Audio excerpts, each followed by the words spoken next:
Chapter 46:14. Brother Chonghao, take back your luck. Biming Chui Qing, who had been silent all this while, finally opened her mouth. She sneered, I've said it before. A man trapped by love is a stupid donkey. If he doesn't put up a wall, he won't turn back. Your so-called not to fight if you can is not tenable at all.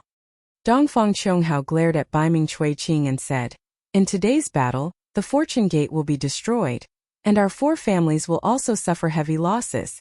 Not only will the immortal palace benefit, that brat Grandmiss will also benefit. This will greatly affect the future of the hidden immortal continent. Naturally, we won't fight if we can. Mournful cries of the 6 armies, angry for a beauty. Nangong Tianji looked up and laughed. Xiao Hua, if you fall today, your name will be remembered in the future. The 9th princess and our Nangong family's reputation will be even more resounding. Yes. Xiao Hua nodded. This Xiao also thinks so. Xin has done so much for this Xiao. To have the Nangong family and even the 4 families as a wedding gift, this story will definitely be passed down through the ages. As Xiao Hua's voice fell, the Kunlun mirror in Xiao Hua's hand activated. A beam of 9-colored light shone down on the dawn and sunset cliff. 200,000 Fortune Gate's Iron Army charged out in formation, exuding a cold-blooded and stern battle intent. Not to mention the 4 families' patriarchs. Even the clouds in the sea of clouds were stirred up. Sure enough, it's the capital star formation. The Fortune Gate's Iron Army's reputation is well-deserved. Dongfang Chonghao nodded and praised when he saw the Fortune Gate's disciples forming 2 battle formations. Nangong Tianji sneered. Everyone's rumors are ridiculous.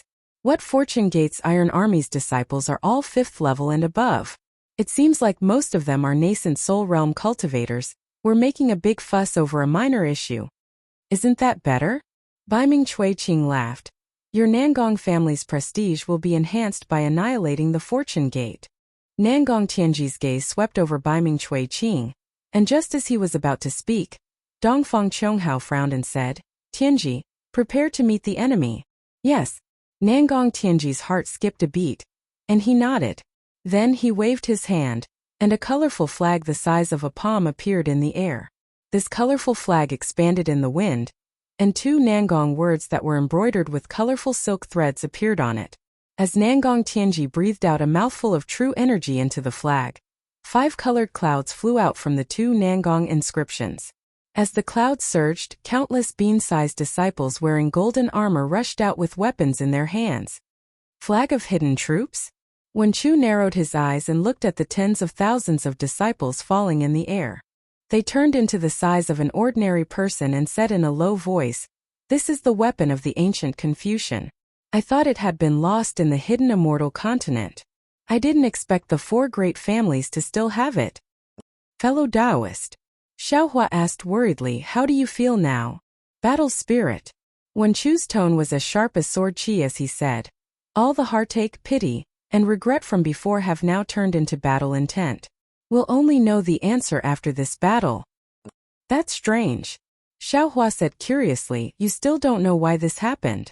It's like looking at flowers in the fog, fishing for the moon in the water. Wen Chu nodded and said with a smile, let's fight. We'll cross the bridge when we get there. All right.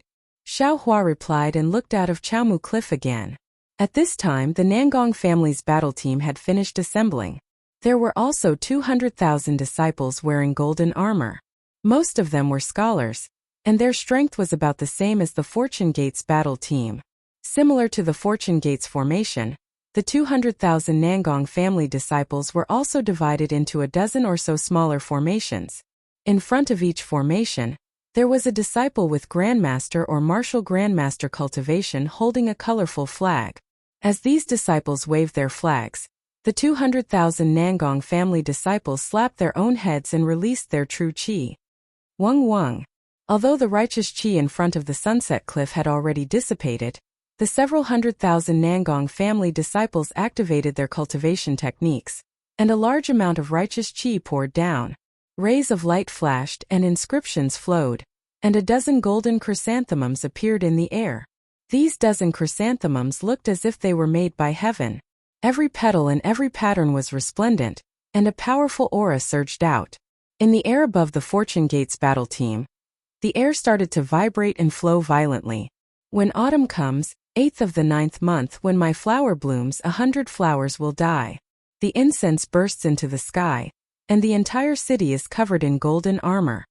The poetic words formed a killing intent that pounced towards the Fortune Gates disciples. The 200,000 Fortune Gates disciples in front of them were naturally not the 200,000 Fortune Gates disciples that had swept through the 1,000 demons' sacred grounds, nor were they the 200,000 Fortune Gates disciples that had fought against the devil race in the ancient ruins. However, among these 200,000 disciples, 10,000 of them were the Fortune Gates disciples that had swept through the 1,000 demons' sacred grounds. When they saw the Nangong family's disciples charging towards them, they had already given the order. The battle intent of the heavenly star formation soared to the sky as they faced the enemy head-on. Although the 400,000 disciples had yet to clash, the wind and clouds above the morning skycliff had already changed. Layers of dark clouds formed in the sky, and tornadoes tore the dark clouds apart. A heavy pressure that could destroy a city gradually formed. The Fortune Gates disciples are indeed powerful. Nangong Tianji's face turned solemn as he said in a low voice, although they are not as miraculous as the legends say, they are evenly matched with my Nangong family's battle team. After this battle, Nangong Tianji stopped talking and didn't say anything else. Beside him, Baiming Choqing laughed loudly and said, "Brother Tianji, you are too stingy. Although today is a matter of our 4 great clans, it is also a good thing for your Jingyin. If you don't contribute, who will? However, seeing that our 4 great clans are one, how can my Baiming family stand idly by when the Nangong family is facing the enemy?" Zhu. Baiming Choqing roared and took out a bronze arrow from her waist. She threw it into the air and shouted, "Zhuer, come out and meet the enemy." Boom. When the command arrow landed in the air, the blood-red clouds surged and the sound of war drums rang out from the command arrow.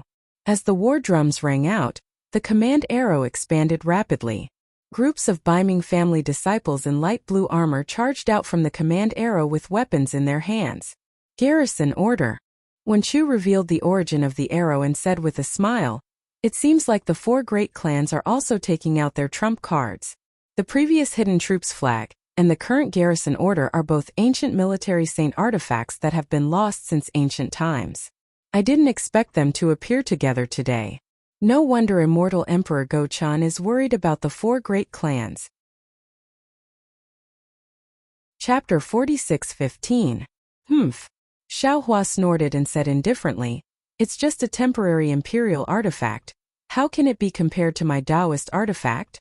"You're right, fellow Taoist." When Chu nodded and said, "The garrison order, the troop concealing flag, the troop gathering drum, and the troop withdrawal gong are the 4 ancient imperial artifacts recorded in the history books of Confucian cultivators. If I'm not mistaken, they're all in the hands of the 4 great families." 200,000 disciples of the Baiming family flew out from the garrison order and formed a team. True energy and rosy clouds surged out from the disciples and condensed into a snowy plum blossom in the air. These 200,000 disciples of the Baiming family surrounded the other side of the Fortune Gates disciples under the command of their commander. The momentum was terrifying. Haha. Xiaohua laughed loudly.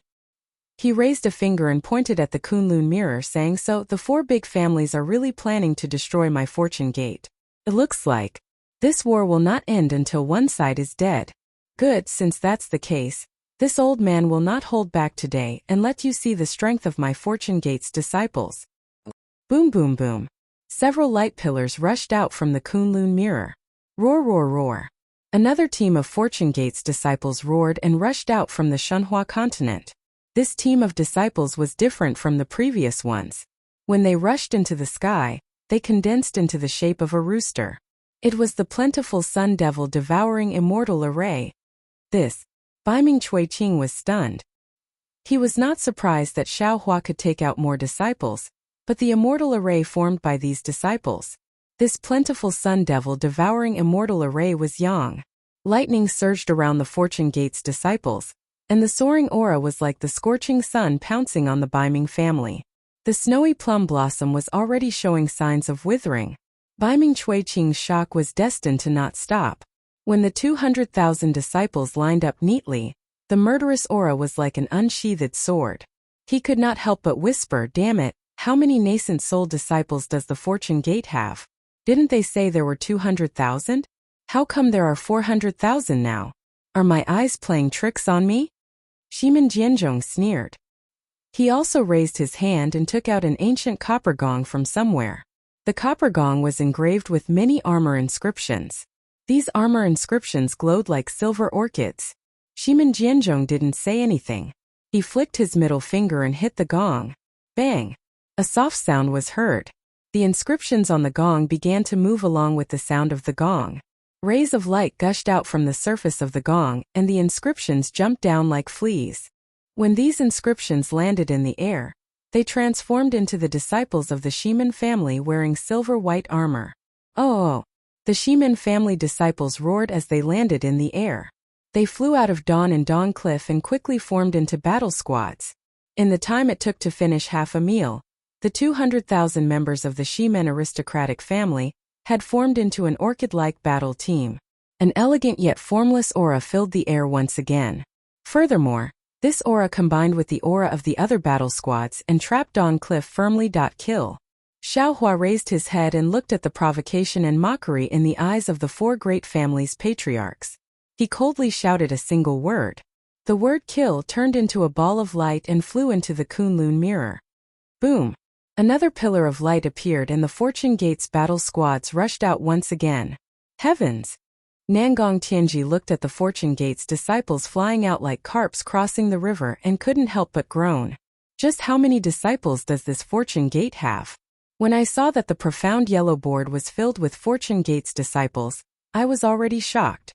However, when I heard that they had 200,000 disciples sweeping through the Thousand Demons' sacred grounds, I was even more shocked.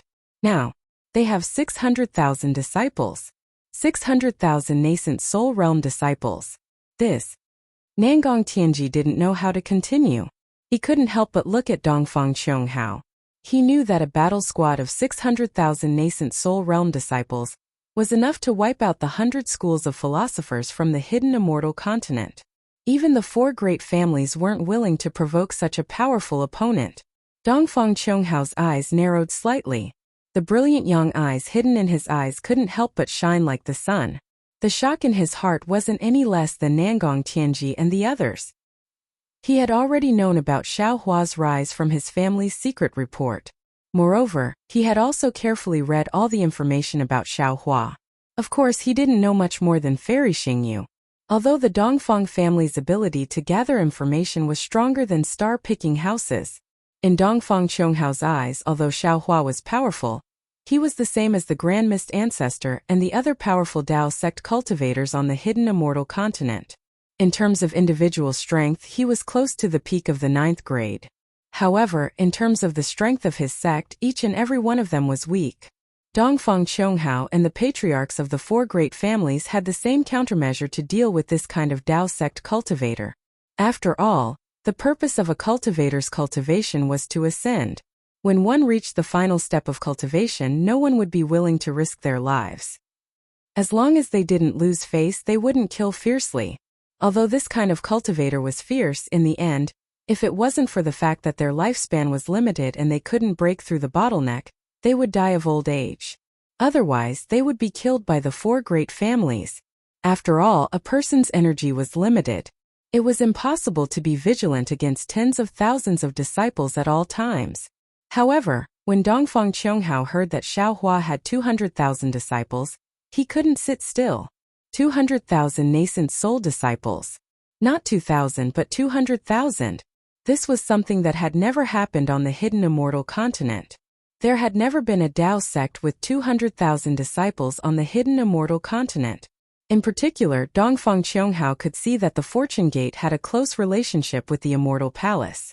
Whether it was to destroy the Dao sect or to limit the Immortal Palace's strength, the four great families couldn't let the Fortune Gate continue to exist on the hidden immortal continent. Therefore, after receiving Nangong Tianji's message, he made the decision today. However, the patriarchs of the four great families, including Dongfang Qianghao, didn't expect that the previously unknown Xiaohua had already surpassed their expectations. Although they had already mobilized 200,000 disciples from their respective sects to surround the Fortune Gate's 200,000 disciples and annihilate them, Xiaohua's Kunlun mirror gave them a resounding slap in the face. Today, not only would they not be able to defeat Xiaohua, they would most likely be defeated. Since they had already come to this point, Dongfang Qianghao couldn't retreat. He raised his hand and took out a fist-sized drum and threw it into the air. Dong! As Dongfang Qianghao spat out a stream of qi on the drum, the small drum suddenly expanded and turned into a light projection that resembled a city gate. Kill! Waves of battle cries rang out from the city gate. Groups of Dongfang family's disciples in golden armor flew out valiantly. When these disciples stood still outside the cliff, there were at least 300,000 of them. The army formed by these 300,000 disciples was similar to the 3 aristocratic families from before, also in the shape of a bamboo flower. Their golden brilliance was mixed with soaring battle intent, as they charged towards Xiaohua's Chaomuya. However, Xiaohua, who was standing on Chaomu Cliff, didn't activate the Kunlun mirror. Instead, he frowned and whispered to Wenchu beside him. There was a trace of anxiety on Wenchu's face. Strong on the outside but weak on the inside. Dongfang Qianghao coldly snorted and ordered, Jianzhong Tianji Chuiqing, prepare yourselves. Don't let the Palace of Literature's master escape. In today's battle, not only will we destroy the Fortune Gate and dispel the North Star's delusion, but we will also leave behind the 5 Qi unification art. After the 3 great families' patriarchs responded and Dongfang Qianghao was about to give the order, Xiaohua, who was standing on Chaomu Cliff, seemed to have noticed something different. He casually raised his hand again. Boom! The Kunlun mirror rumbled again and groups of Fortune Gate's disciples flew out again. Dongfang Qianghao was dumbfounded. Shimin Jianzhong was dumbfounded. Nangong Tianji was dumbfounded. And Baiming Chuiqing was dumbfounded. The 4 Fortune Gate disciples' eyeballs spun rapidly as they watched the Fortune Gate disciples fly out one after another. They were still calculating how many Fortune Gate disciples would fly out, but when they saw more than a dozen Fortune Gate disciples flying out, the 4 Fortune Gate disciples completely gave up. Dongfang Qianghao's gaze swept across Shimin Jianzhong and the other 2. His eyes were filled with shock and regret. The 300,000 Fortune Gate's disciples not only consisted of humans but also dragons. A total of 300,000 disciples formed a heart-cleansing winnowing basket formation. A huge shadow of a leopard appeared in the sky above the battlefield. Layers of air currents surged in the sky. The shadow seemed to be alive as it roared and pounced on the bamboo flowers. The 900,000 disciples from the 4 great families and Fortune Gate's disciples had already caused a change in the weather. The morning and evening lights began to sway under the rapid absorption of the righteous energy and heaven and earth origin energy. Even the 2 Chaomu cliffs that stood tall like jade pillars were swaying. Needless to say, the sea of clouds at the bottom of the abyss seemed to be stirred up by a giant hand. Strange hissing sounds could be heard as if a powerful monster was howling at the bottom of the abyss. This. Seeing that their advantage in numbers was gone, Dongfang Qianghao hesitated. In his life he had never hesitated as much as he did today. Even when facing immortal Emperor Go Chun, he was calm. He had lost his usual decisiveness. My sons. While Dongfang Qianghao was pondering, Xiaohua raised his head and looked at the patriarchs of the 4 great clans. His eyes flashed with deep mockery. Xiaohua raised his hand again and shouted, "The immortal palace has been shaken by your might after you all cleared the Confucian cultivators' Xianhuang list. However, the 4 great families still have the intention to destroy my Fortune Gate. Today, you even set up a battle formation at the Chaomu Cliffs to kill my Fortune Gate. Everyone listen to my command. If people don't offend me, I won't offend them. If people offend me, I will definitely retaliate. Kill." Chapter 46:16. Kill. Kill. Kill. Kill. The 4 battle teams shouted the word, kill, repeatedly. Every time they shouted, the morale of the Fortune Gate disciples rose by a notch. After the 4th shout, the 900,000 Fortune Gate disciples' morale soared. The 4 battle teams charged towards the 4 families' battle teams. Dongfang Qianghao was filled with regret, but he didn't have time to say anything. He raised his hand and tapped on the drum, causing it to soar into the sky again. Dong dong dong. The sound of the drum resounded through the sky. Kill. Following Dongfang Qianghao's command, the 4 flowers moved. emitting a dazzling light as they pounced on the Fortune Gate's disciples in the form of rabbits, golden crows, leopards, and roosters. As soon as the two sides' disciples came into contact with each other, a thunderous boom rang out, and light and clouds splashed in all directions. Xiaohua glanced at Wenqiu and said, "Fellow immortal, earlier, the 200,000 Fortune Gates disciples swept through the Thousand Beasts sacred grounds, several hundred high-grade disciples cleaned up the mysterious yellow list, and the soaring Dragon Mountain Ranges Xiao country established their country were all to intimidate ordinary Confucian cultivators, so that they wouldn't dare to underestimate our Fortune Gates disciples. Today, our 900,000 Fortune Gates disciples are fighting against the four families. This is the time for our Fortune Gate to establish our might on the hidden immortal mainland. After this battle, our Fortune Gate will be like the scorching noon sun, shining with invincible brilliance and looking down on the three continents." Sigh. Wenqiu also felt pity at this time. Looking at the two sides fighting, there were already people screaming and falling into the abyss. He said, "I still underestimated the human heart and humanity. I really didn't expect that there would be such a big battle today. Maybe there will be a fierce battle at the soaring Dragon Mountain Range." "It doesn't matter." Xiaohua smiled faintly and said, "Even if there is a fierce battle, 100,000 disciples and fellow immortal Feng are enough. I don't believe that the four families have the strength to spare to attack the soaring Dragon Mountain Range." Wenqiu nodded and said, "Their goal is the 5 Qi unification technique, so there shouldn't be any problems. Fellow immortals, it's time to come out and meet the four most ancient families on the hidden immortal mainland." Xiaohua raised his hand and pointed at the Kunlun mirror. The lightning Taoist and celestial being flew out of the light pillar. Xiaohua smiled and said, "I'm afraid these two fellow immortals won't be able to hide from the eyes and ears of the four families. Greetings, fellow Taoist." The Thunderbolt Reverend and the Celestial landed in midair. However, they instantly understood the current situation of the battle. The Thunderbolt Reverend and the Celestial cupped their hands and bowed. This poor Taoist truly did not expect that the four great clans would actually want to attack first. After Xiaohua and Wenqiu returned the greeting, they smiled and said, "I'll have to trouble the two of you again today. Humph, daring to have designs on my Fortune Gate, daring to disturb I's cultivation, all of them deserve to die." The Celestial being spat viciously, "May I know which one friend wants me to kill?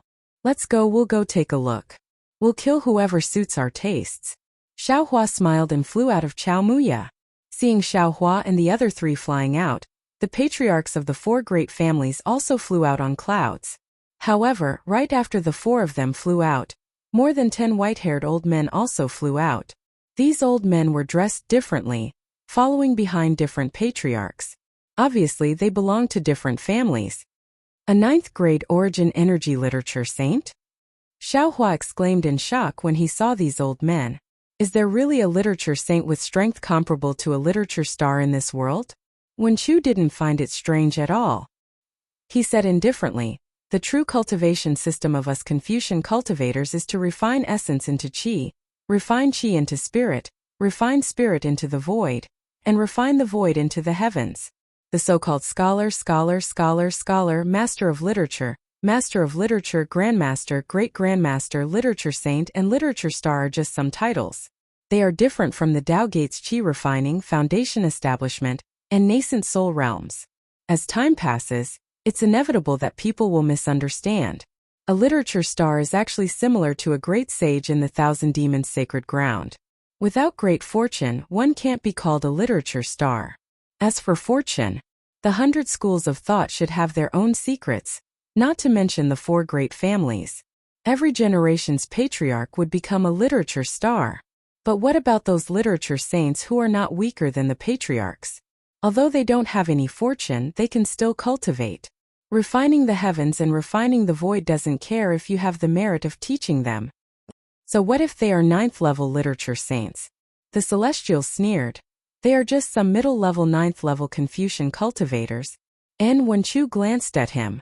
The Celestial replied, "But what if 4 or 5 middle-level 9th-level Confucian cultivators and 1 upper-level 9th-level Confucian cultivator attack you? Kill them all." The Celestial spat out 3 words. However, after a moment, he turned around and asked, "Fellow Taoist Xiao, can I borrow your disciple's weapon?" Xiao Hua understood that the celestial was talking about Yuan Ye's bone spear. He smiled and said, "Of course. Yuan Ye is also your disciple." And the celestial nodded. "I know." After the celestial finished speaking, Xiao Hua waved his hand and took out the bone spear. The celestial took the bone spear and waved it in the air. Swoosh! A wave of demonic chi surged out from the bone spear. The roar of the bone dragon came from the depths of the demonic chi. Damn it! Dongfang Qionghao's heart tightened when he saw the celestial take out the bone spear. He subconsciously looked at Shimin Jianzhong and the others. The four of them exchanged glances and shook their heads. "Forget it." Dongfang Qiongghao gritted his teeth and said in a low voice, "Today, I'm afraid that the Fortune Gate's reputation will be ruined. Our four great families will be humiliated." Nangong Tianji's mouth was filled with bitterness. He looked at Xiao Hua, who was flying over proudly, and remained silent for a long time. The Nangong family was about to lose more than the other three great families. Not necessarily. Bai Ming Cho-ching was unwilling to give up. "Our goal is not to fight. Today we only need to capture the Literature Palace Master, and it will be a complete victory." "That's right." Shimin Jianzhong gritted his teeth and said, "Exchanging 900,000 disciples for the 5 Qis unification technique is worth it." "Good." Dongfang Qiongghao also made a decision in his heart. He waved his hand and said, "Since that's the case, we will act according to the plan. Don't let Gaochen see any flaws." Xiao Hua, Wenchu Lightning Taoist, and the Celestial had already met up with Dongfang Qiongghao, Shimin Jianzhong, Nangong Tianji, and Baiming Cho-ching.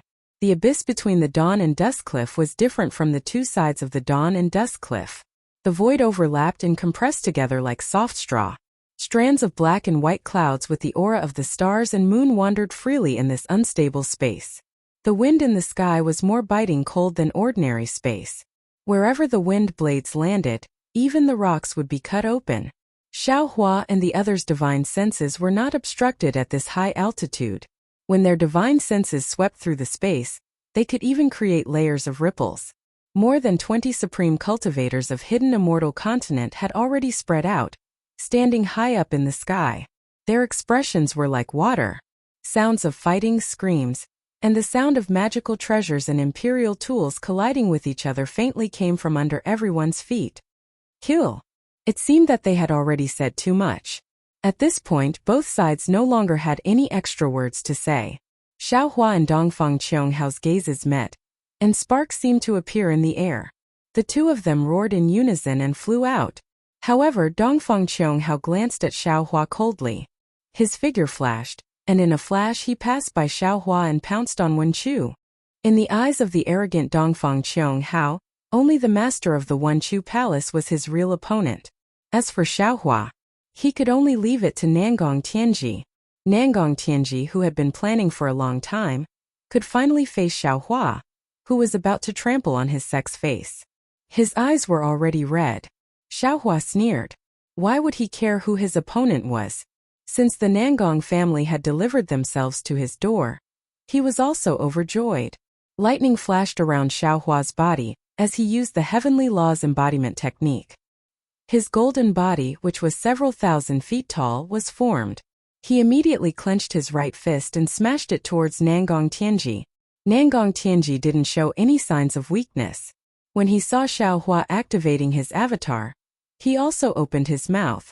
Roar! Dozens of vast chi pillars fell from the sky and smashed onto his body.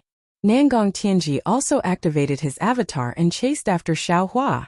The few Wen saints behind Nangong Tianji were also arrogant.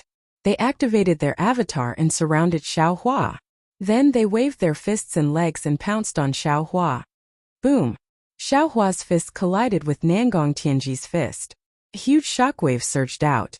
Xiao Hua staggered under the force of Nangong Tianji's fist. He seemed to have lost his balance. The few Wen saints who were pouncing on Xiao Hua actually swayed slightly. However, the multicolored light around them flickered. They received the impact and attacked Xiao Hua's back. Bang bang bang. Although Xiao Hua was in a sorry state, he still tried his best to raise his leg. With a flash of golden light, an illusory figure appeared like a wave and kicked the bodies of the Wen saints.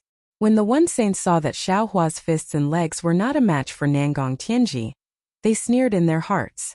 They waved their fists and legs towards Xiao Hua. Bang bang bang. Several gusts of wind rose again. Xiao Hua's golden body was sent flying in the air by the two One Saints. However, the two One Saints' avatars did not have any special changes. Following Xiao Hua's retreat, the other One Saints had already arrived. Their fists landed on Xiao Hua's back. With a flash of golden light on Xiao Hua's back, a powerful rebounding force rushed out. The two One Saints actually staggered. However, the radiance on Xiao Hua's back did not even dim in the slightest. Seeing that Xiao Hua's fists and legs were ordinary, but his golden body was indeed extremely powerful, Nangong Tianji sucked in a breath of cold air. He knew that he might not be able to gain the upper hand in a physical fight. Thus, he raised his hand and slapped his own head. Boom! A mottled five-colored true qi surged out. Similarly, the One Saints did not dare to fight Xiao Hua head-on. They also raised their hands and slapped their own heads. Several streams of four-colored true qi gushed out and transformed into several large hands that fell down. Oh my! The four great families indeed live up to their reputation. Although Nangong Tianji's five-colored large hands were somewhat impure, the large hands that were formed were as hard as jade. They were even more powerful than Wen Chu's five-colored large hands. Xiao Hua could not help but praise this true qi transformation technique. I'm afraid that there are very few people in the world who can compare to it. Chapter 46:17. Several large hands fell down, tearing the void apart. The power of space firmly confined Xiao Hua within a few dozen miles. Not to mention escaping, even the wind had to stop. This spatial energy was completely controlled by the Nangong family's Wen sages, and Wen Chu, who were at the 9th grade of essence energy. Good, watch this Zhao's move. Xiao Hua was not afraid at all. He roared and slapped his head. Boom boom boom. Several thunderous roars rang out, and lightning spewed out like a tidal wave. It condensed into a giant lightning hand in the air and grabbed at the five-colored giant hands. Gotcha! Swooshed under Xiao Hua's thunderous giant hand. The Nangong family's giant hands all stopped. The true energy and inscriptions that were previously flowing like flood dragons were now as stiff as dead snakes. No matter how hard Nangong Tianji and the others tried to activate them, they still couldn't do as they wished. A kind of deathly aura that was like autumn frost directly passed through the giant hands and spread towards everyone's bodies. Damn it! Nangong Tianji roared. He opened his mouth and a mouthful of true qi fell into the giant hands. At the same time, several Wen Saints followed suit and spat out their true qi. As their true qi fell into the giant hands expanded and clashed with Xiao Hua's lightning hand. The lightning was like a flood dragon, crazily pouncing on the giant hands, while the true qi was like a dragon, fiercely counterattacking. The battle between the Nangong families Wen Chu had already affected the surrounding several hundred li. When Xiao Hua and Nangong Tianji made their move, they had already flown up carefully, trying their best not to affect the disciples under them. However, the spatial storm still came crashing down like waves, and thousands of disciples were swept into it. Whether it was the capital Heavenly Star Formation or the Nangong family's battle formation, they were all messed up. Some disciples were even accidentally thrown into the abyss. The Fortune Gate's disciples were better off. After all, some of them had experienced the battle between humans and devils, and they often used some methods to train their disciples. These methods were all stored in the Fortune Gate's training grounds on the Shenhua continent. Of course, these training grounds were built by the Lightning Taoist himself. On the Shenhua continent, the Lightning Taoist and Jade Archive Xiao Hua were close to gods. They could do a lot for the Fortune Gate's disciples, and many of them were close to the laws of heaven and earth. Therefore, the Fortune Gate's method of training disciples was far superior to the four big families. This was also the reason why the Shenhua continent was able to produce an unstoppable army. What's more, the disciples that the four great clans brought out were mostly their hidden strength. Not to mention that there weren't many soldiers in the hidden immortal continent, there were very few large-scale battles. These disciples themselves had even less experience in battles. This battle highlighted one of the Fortune Gate's disciples' strengths, and that was their ability to survive in a battle between two extremely powerful masters. The Fortune Gate's disciples split into groups of 3 to 5, supporting each other as they tried to escape from the storm's range. Even if they couldn't escape, they remained calm, waiting for an opportunity to escape as their bodies plummeted to the ground. There were even some who were even bolder, and actually used the spatial storm to attack the disciples of the 4 great clans. It was just this little bit of experience and training. After the spatial storm, the disciples of the 4 great clans had already lost quite a few. Nangong Tianji and the others naturally didn't care about the lives of the disciples within several hundred li of them. Not only did the 5-colored giant hand tear the space apart, even the faintly discernible earth, fire, wind, lightning, and other auras in the sky were torn apart. It was as if the sky was collapsing, and the entire space smashed towards Xiaohua. Looking at Xiaohua's lightning giant hand, the 5 fingers were already different in color, and the entire hand was filled with lightning.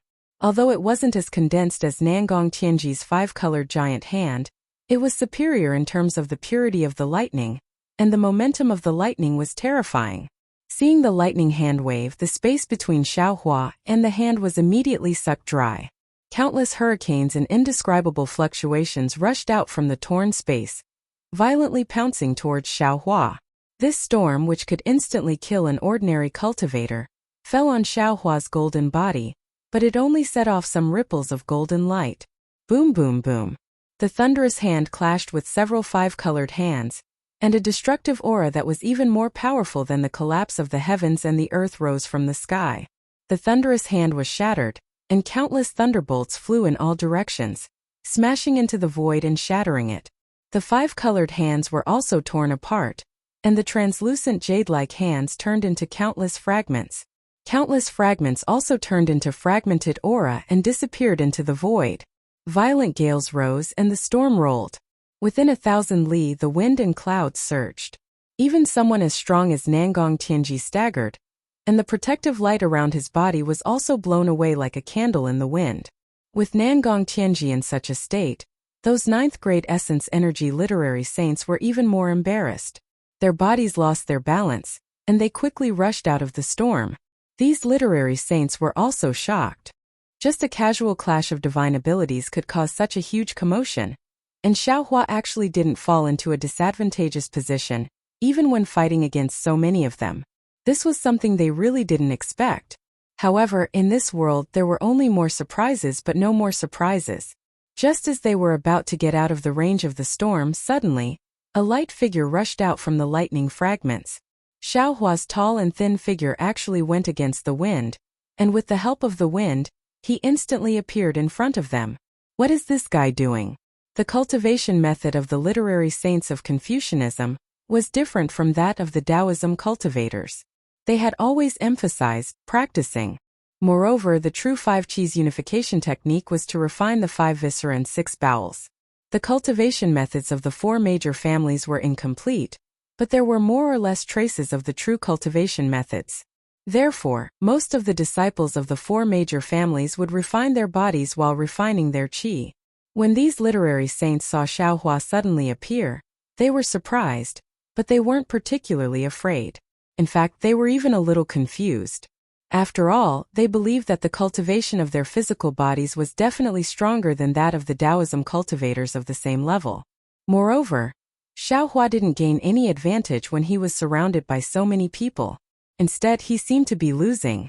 Seeing Xiaohua's figure appear, he waved his fist, and like several phantoms, he landed on several literary saints. These literary saints' hearts were filled with disdain, and the same thought emerged from the bottom of their hearts. Damn it!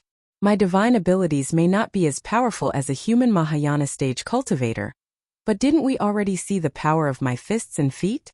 It's just that I'm a little stronger and my skin is thicker. Therefore, while these literary saints were on guard against Xiaohua's backup plan, they also slacked off and swung their fists and legs to meet the enemy. There was even a literary saint who actually used the eye-clearing technique to test the strength of this punch. In the distance, Nangong Tianji also ignored Xiaohua's sudden intrusion, and a mocking smile appeared at the corner of his mouth. Amidst the fierce wind, his figure strangely flashed with multicolored light, turning into a distorted light shadow, and rushed behind Xiaohua like lightning, preparing to gang up on Xiaohua with the other literary saints. As expected, Xiao Hua's fist collided with the fist of one of the literary saints. Boom! A sound that wasn't very loud rang out. Wen Sheng, who had a smile on his face, suddenly had a change in expression the instant his fist came into contact with Xiao Hua's fist. This was because he saw that Xiao Hua's fist had suddenly shrunk, and a black halo of light had unexpectedly appeared in the air. Not good. Wen Sheng, who was proficient in body cultivation, immediately sensed that something was wrong from the force of the fist coming into contact with Xiao Hua's fist, and an unavoidable feeling arose spontaneously. However, before he could open his mouth to warn the others, Xiao Hua's fist had already landed. The sound of the explosion wasn't loud, but the power was extremely great. Nangong Tianji and the others could see that the literary saint's subbody, starting from the fist, followed by his arm, all the way until half of his subbody collapsed with a loud bang, and countless inscriptions were annihilated in the collapse. In this collapse, the noble qi turned into a vortex, and pieces of flesh and blood burst out at the same time. On the side of the collapsed subbody and physical body of the literary saint, more than 10 layers of space appeared, and the flesh and blood of the literary saint were swallowed by the void, and could no longer be recovered. Damn it! Seeing the power of Xiao Hua's fist, Nangong Tianji cursed inwardly. He realized that Xiao Hua's previous move was just a tactic to lure the enemy. He hurriedly sped up and sent out a palm strike, wanting to attract Xiao Hua's attention. Unfortunately, just as Nangong Tianji came to his senses, Xiao Hua's fist wind pounced towards the other literary saint. That literary saint had long been scared witless after seeing the power of Xiao Hua's fist. He didn't dare to take Xiao Hua's fist head-on, and tried to move his body to dodge.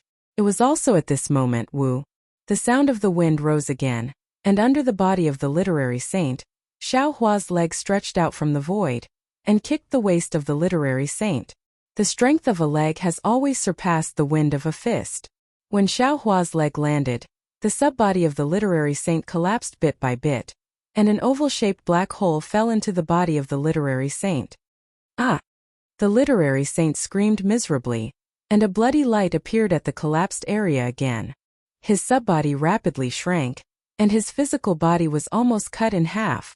At the same time that Xiao Hua succeeded in killing the second literary saint, Nangong Tianji's palm also arrived. Contrary to Nangong Tianji's expectations, Xiao Hua didn't dodge at all. Seeing Xiao Hua so confident, Nangong Tianji suddenly thought of the situation when Xiao Hua was hit by the two literary saints, and he couldn't help but feel that things were not good. Pa! Another loud sound rang out. Nangong Tianji's palm was indeed accumulating strength. If a mountain was here, it would probably be pushed down by his palm. Xiao Hua wasn't a mountain, and naturally he couldn't block Nangong Tianji's palm.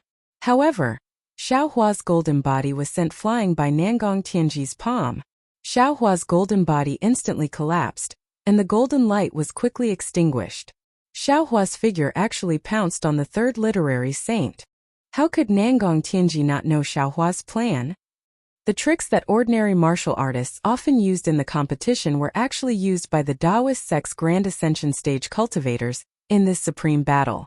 This was not only beyond Nangong Tianji's expectations, but it was also out of Nangong Tianji's expectations.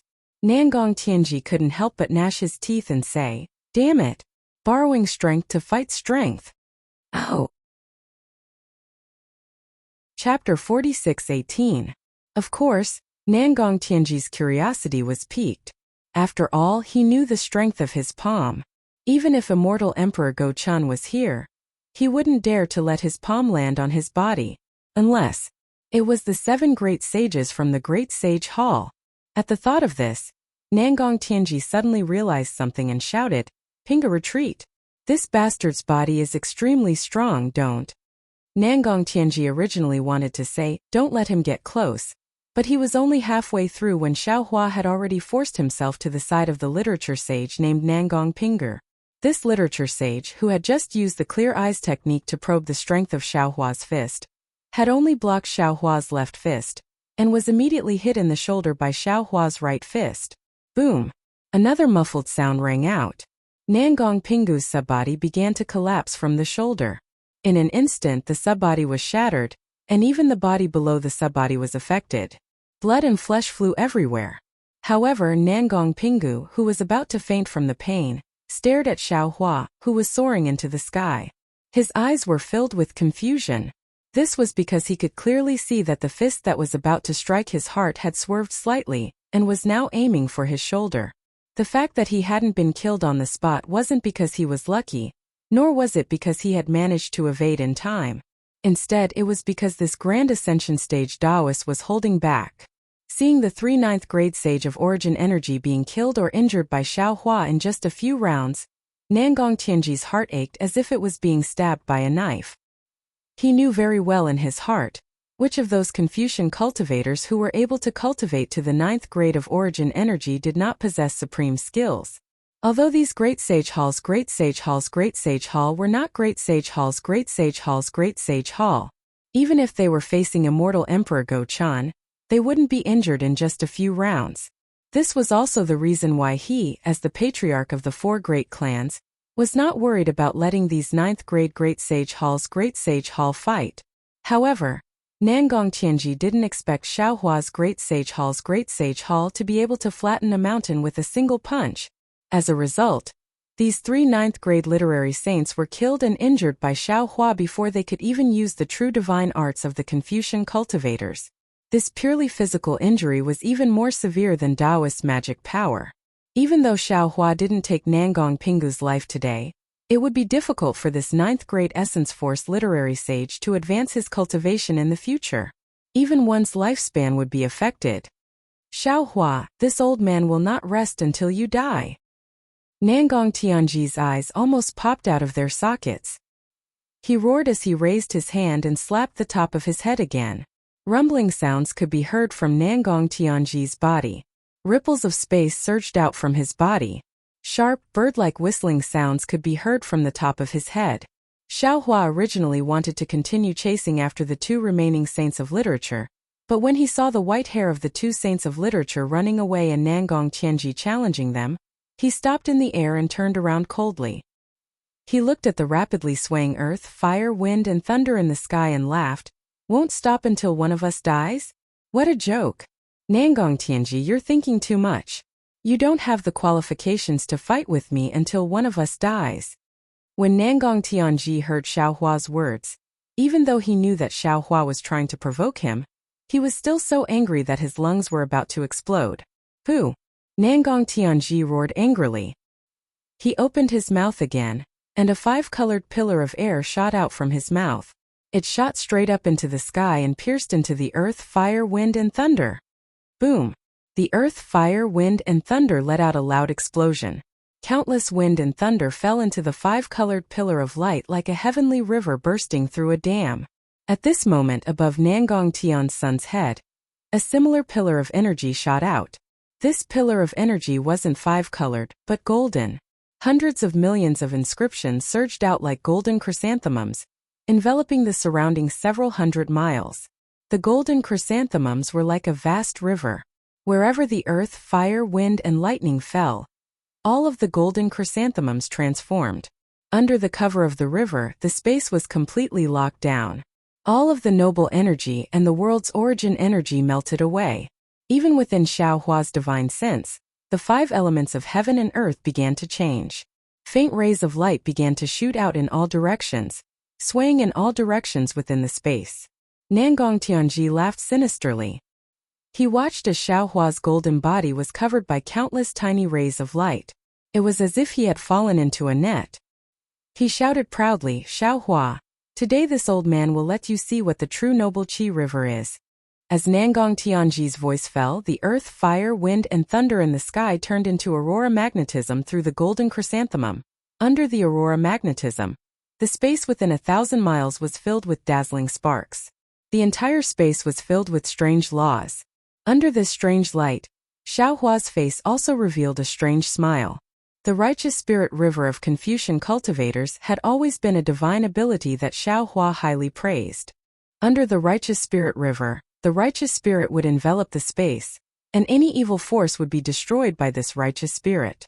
However, although Nangong Tianji's noble Qi river was several times stronger than an ordinary noble Qi river, even someone as strong as Xiao Hua could feel the sharpness of the aurora magnetism. Xiaohua didn't doubt that if this river-like aurora magnetism fell, his golden body would definitely be riddled with holes. Even his nascent soul might not be able to escape the fate of being killed. It could be said that the noble Qi River was the true nemesis of Taoism cultivators. Unfortunately, Nangong Tianji met Xiaohua. Seeing the smile on Xiaohua's face, which contained a thick sense of ridicule, Nangong Tianji's heart thumped. He couldn't help but look into the distance. Just as Nangong Tianji felt that something was wrong, Xiaohua opened his mouth. Pooh! With a sound, the spirit-slaying sword gourd spat out from his mouth. Xiaohua raised his hand and pointed, and a thick crystal light fell into the sword gourd. Buzz buzz buzz. The sword gourd vibrated, and the spirit-slaying sword gourd soared into the sky. When the river-like aurora magnetism came into contact with the spirit-slaying sword gourd, it immediately seemed as if it had seen a long-lost relative. It rushed in without a care for its own safety, and had long forgotten Nangong Tianji's hospitality. This is. Nangong Tianji didn't expect that Xiaohua would be able to destroy the noble spirit river that he was so proud of with just a single magical treasure. Furthermore, the vast and mighty aurora magnetism didn't listen to his command at all. It gathered into two thick beams of light and went against the current, pouncing towards him like a huge dragon. Damn it! Nangong Tianji was shocked. The chrysanthemum and snowflakes above his head immediately retracted, and turned into a golden chrysanthemum cloud to protect him. Roar! At this moment, Dongfang Qionghao's roar sounded in the distant sky. Nangong Tianji was overjoyed. His figure flashed and he teleported towards that direction. Want to leave? Xiaohua sneered. He waved his right hand again, and a ray of golden light flashed in the sky like a pair of scissors. It immediately slashed across Dongfang Qionghao's illusory figure. Swoosh! The illusory figure that had already turned into a distorted light was actually cut off by the soaring dragon scissors. The right leg of the illusory figure was cut off. Boom boom! The moment the right leg left the illusory figure, it immediately collapsed, and it turned into noble qi and runes that scattered in the sky. Roar! Nangong Tianji held in grief, but he didn't stop. He continued to rush into the distance as if he had planned this beforehand. Humph! Xiaohua snorted coldly. He raised his head and looked at the spirit-slaying sword gourd circling above his head. He then lowered his head and sneered. Since you want to destroy my fortune gate, then don't blame me for being merciless. Go! As Xiaohua raised his hand and pointed, two thick rays of spirit-slaying sword gourd turned into hundreds of thousands of light threads and crazily rained down. Countless miserable screams rang out from the sea of clouds. Each ray of light penetrated the body of an aristocratic family's disciple and directly pierced their dantian. Xiaohua wouldn't take their lives, but whether they could stay alive or not, that would depend on their own fortune. Just as Xiaohua was about to withdraw the spirit-slaying sword gourd, he heard a clear light in the distance, and another strange phenomenon appeared back to Xiaohua's battle against the Nangong family. The heaven expert flew out with his bone spear, but he was also blocked by Shimin Jianzhong and several 9th-grade Essence Force saints. Hiss! The heaven expert swung his bone spear and raised his head to look into the distance. He roared, Shimin Jianzhong, you are not my opponent. Hurry up and get out of my way. I want to meet Dongfang Qionghao. He! Shimin Jianzhong sneered, and a cold light appeared around him. He said, your opponent is this old man. Wen Chu is Dongfang Qionghao's opponent. Of course, if you can defeat this old man, then you can go find Dongfang Qionghao. However, this old man wants to see the origin of a Taoist cultivator who can fight evenly with the master of the Jade Pure Palace. After saying that, Shimin Jianzhong didn't hesitate. Inscriptions flickered all over his body, and clouds surged out. Thick awe-inspiring qi penetrated through the fragile void and fell on his body. Boom boom boom. Shimin Jianzhong's body trembled, and layers of sword light bloomed like flowers. Every layer of sword light was accompanied by a sword intent. It was either life and death or austere or bloody. This sword intent enveloped an area of several hundred li in just a moment. As this sword intent surged out, the bodies of the several saints of literature also glowed with sword light. Not to mention that their limbs were as sharp as flying swords. Even the gaze in their eyes was like a sword. Haha, so it's a sword cultivator. The heaven expert laughed and shouted. It's not like this old man hasn't fought with sword cultivators before. Come, fight with this old man for 300 rounds. As he spoke, the heaven expert's body swayed, and the blood light on the bone spear surged. A pitch-black demonic dragon emerged from the bone spear, roaring and pouncing toward Shimin Jianzhong. The awe-inspiring chi of the Confucian cultivators had always been the natural nemesis of the devil clan, but correspondingly, the devil chi and the awe-inspiring chi had been rivals since ancient times.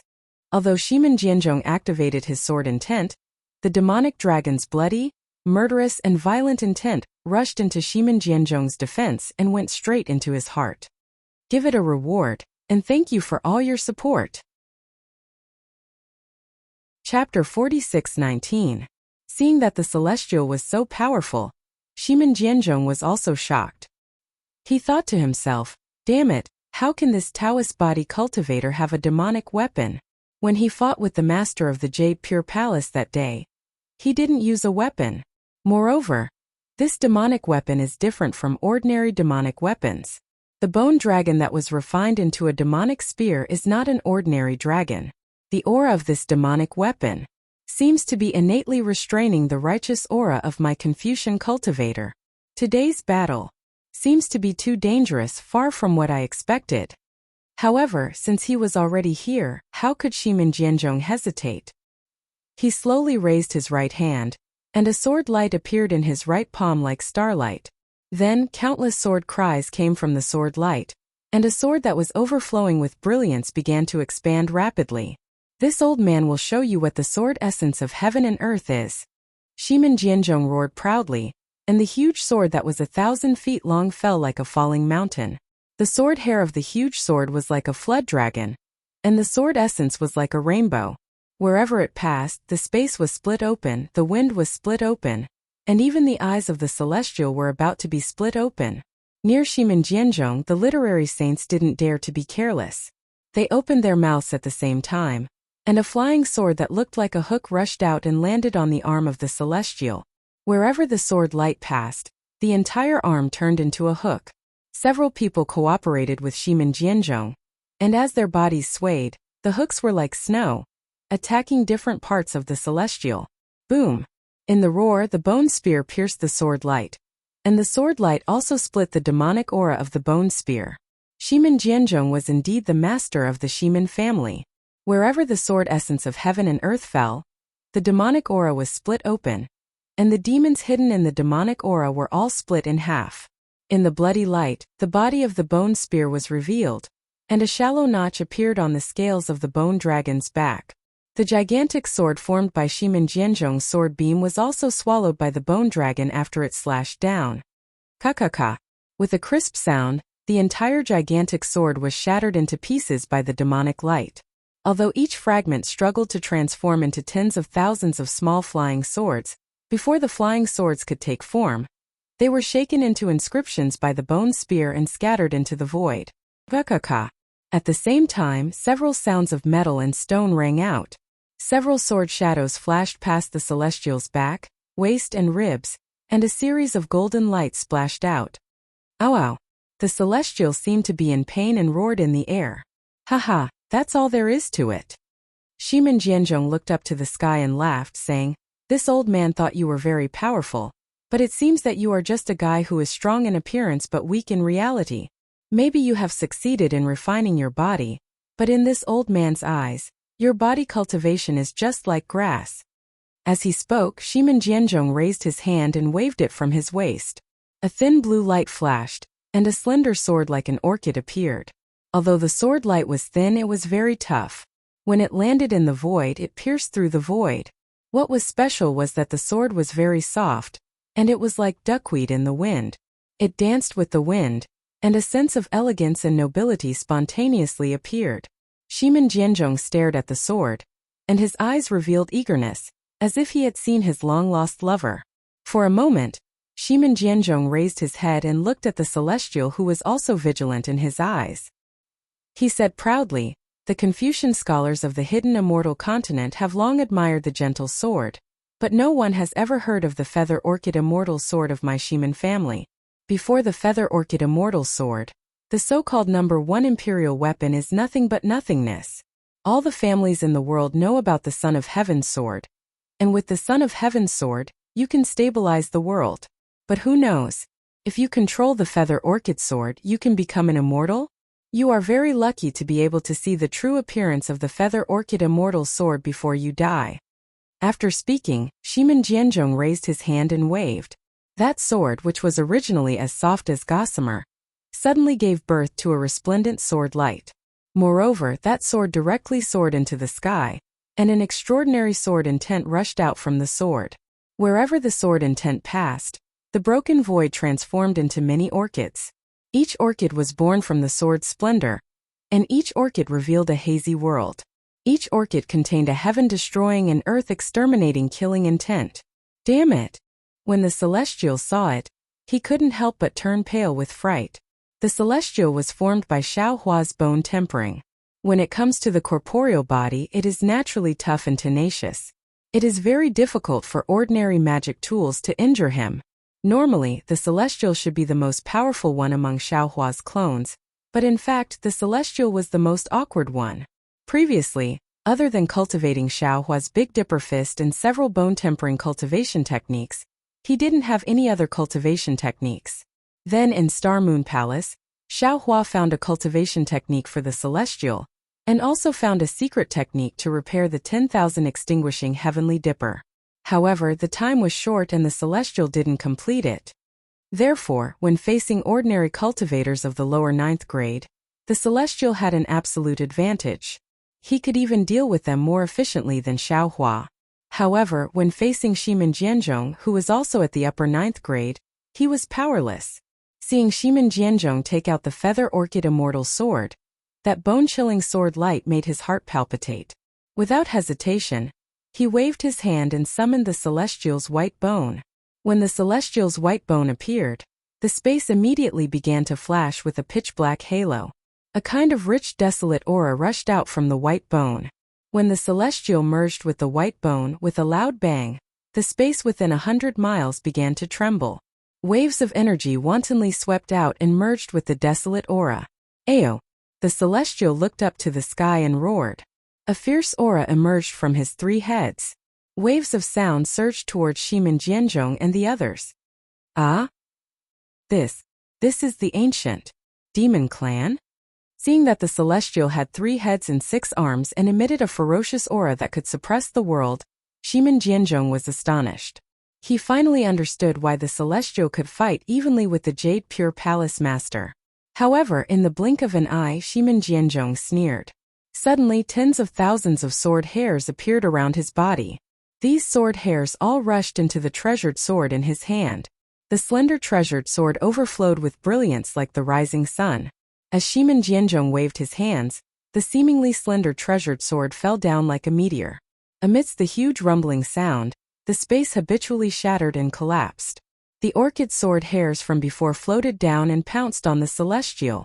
The treasured sword was still far from the Celestial. In the sky above the Celestial's head, pa-pa-pa, sounds of explosions suddenly sounded. Countless mighty pillars of qi were extinguished, and thumb-sized protrusions appeared around the Celestial. Looking at the other 4 sides of the sword light, the figures of the several saints of literature had already turned into swords and flew up like orchids. The sword intent that was several times stronger than before also pierced through the void and fell toward the back of the Celestial being. The demon-devouring spear is invincible. Kill Buddha if it meets Buddha. Slay immortals if it meets immortals. The Celestial laughed boldly. You are just immortal ascension swords. How can you be a match for me? Roar! The Celestial opened his mouth and 3 pillars of light rushed out, passing through the sword qi and landing on Shimin Jianzhong's head. The bone spear in his hand, under the stimulation of the desolate qi, turned into a demon dragon that was thousands of feet long and crazily expanded to meet the treasured swords. Seeing the 3 pillars of light fall, Shimin Jianzhong did not care because the true qi around his body had already turned into sword hair and merged with the treasured swords. The Feather Orchid Immortal Ascension Sword would naturally block the light pillars. However, contrary to Shimin Jianzhong's expectations, the Feather Orchid Immortal Ascension Sword did not block the light pillars when they passed through the sword light. And in the light pillars, Shimin Jianzhong felt that his essence, qi and spirit were about to leave his body. Not good. Shimin Jianzhong knew that things were not good and hurriedly urged his true qi to block the attacks of the 3 pillars of light. Shimin Jianzhong was distracted and the bone spear collided with the treasured swords again. The treasured sword shone brightly and the sword's momentum was like a wave. The bone spear's demonic qi soared into the sky and the spear's intent was like 1,000 caddies. The space within hundreds of miles shook at this moment. The worlds created by the sword hair were destroyed by the demonic qi, and the blood waves created by the demonic qi were also wiped out by the sword hair. This huge collision produced a vast impact. Not only did it blow away the flying swords that Shimin Jianzhong had transformed into, it also caused the corporeal body of the celestial being with 3 heads and 6 arms to tumble. Clang, clang, clang. As he tumbled, the sounds of swords humming could be heard. The flying swords that were formed by the sage of literature had slashed through the void and slashed at the celestial being's back. Out of the celestial being's expectations, several deep sword marks appeared on his back, and the eerie white bones were revealed in the sword marks. Roar! The celestial being roared. Other than the 2 hands that were holding the spear, the other 4 arms suddenly reached into the void. At the same time, the 3 heads opened their mouths and shot 3 pillars of light at the sage of literature who was closest to them. Dodge! Shimin Jianzhong's flying sword was raised, and his figure was naturally blocked. He saw the celestial being's arms falling into the void and immediately felt that something was wrong, so he hurriedly shouted. Moreover, he bent his body and forcefully channeled his sword. The sword turned into a ray of light and also disappeared into the void. The sage of literature who received the warning were alarmed and quickly dodged. Crack, crack, crack. Just as they were about to dodge, the celestial being's 4 arms reached out from the void and hit their shadows. With a crisp sound, several sword rays were shot down, and the sage of literature's secondary bodies were also slightly shattered. However, the sage of literature who was closest to the celestial was not so lucky. The 3 pillars of light worked together and struck the sage of literature's sword rays with lightning speed. The sage of literature didn't even have time to scream before the brilliance of his secondary body was instantly extinguished, and he fell from the sky. Poof! The celestial being succeeded, but Shimin Jianzhong's Feather Orchid Immortal Ascension sword also arrived at the same time. This sword that was even thinner than a thin thread easily pierced the celestial's heart and almost came out of his body. Good. The sage of literature couldn't help but cheer when he saw the celestial being stabbed. This time boom boom. Behind the sage of literature, a violent wind suddenly rose. The celestial's hands that were holding the spear had unknowingly abandoned it, and were now reaching out from the void and grabbing the backs of 2 sage of literatures. The 2 bloody hands even came out from the chests of 2 sage of literatures. Give it a tip, and thank you for all forms of support. Chapter 46-20. The celestial's other 2 legs didn't stay idle either. Like Xiao Hua, he kicked the other 2 literary saints in the back. After the 2 literary saints' backs caved in, they fell from the sky. Damn it! Shimin Jianzhong couldn't help but gnash his teeth when he saw the celestial kill 5 literary saints right in front of him. However, what surprised him even more was that there was no blood flowing out from where the Feather Orchid Immortal sword pierced. The celestial only gritted his teeth in pain but didn't seem to be killed at all. He growled, You. The celestial sneered and grabbed the sword in his chest. Can't you see that I have 3 heads and 6 arms? I have 3 hearts. The celestial grabbed the sword and thunder rumbled. The entire Feather Orchid Immortal sword was controlled by lightning. Shimin Jianzhong was shocked. He hurriedly waved his right hand and the flexible sword in the lightning turned into nothingness. Roar! At the same time, Dongfang Qionghao's roar came from the distant sky. Shimin Jianzhong was startled. He looked at the remaining literary saint and teleported toward him. Haha! Seeing Shimin Jianzhong escape, the celestial didn't chase after him. Instead, he looked at that panic-stricken literary sage and strode towards him. You, don't come here. That literary sage was extremely scared and actually screamed like a weak girl. The Thunderbolt Immortal saw that Xiao Hua and the celestial both had opponents. He smiled at Dongfang Qionghao and said, Old Dongfang, are you going to pick I as your opponent? Ha ha ha. Dongfang Qionghao looked up to the sky and laughed. The Thunder Immortal is very famous. He killed many of our Confucian cultivators in the soaring Dragon Mountain range. This old man shrank back when I saw the lightning. I didn't dare to fight the immortal. Your opponent is Baiming Cho Qing. Dongfang Qionghao's eyes flashed with golden light. He looked at Wen Chu and said, Literary Star Palace Master, can you fight with me? Fight.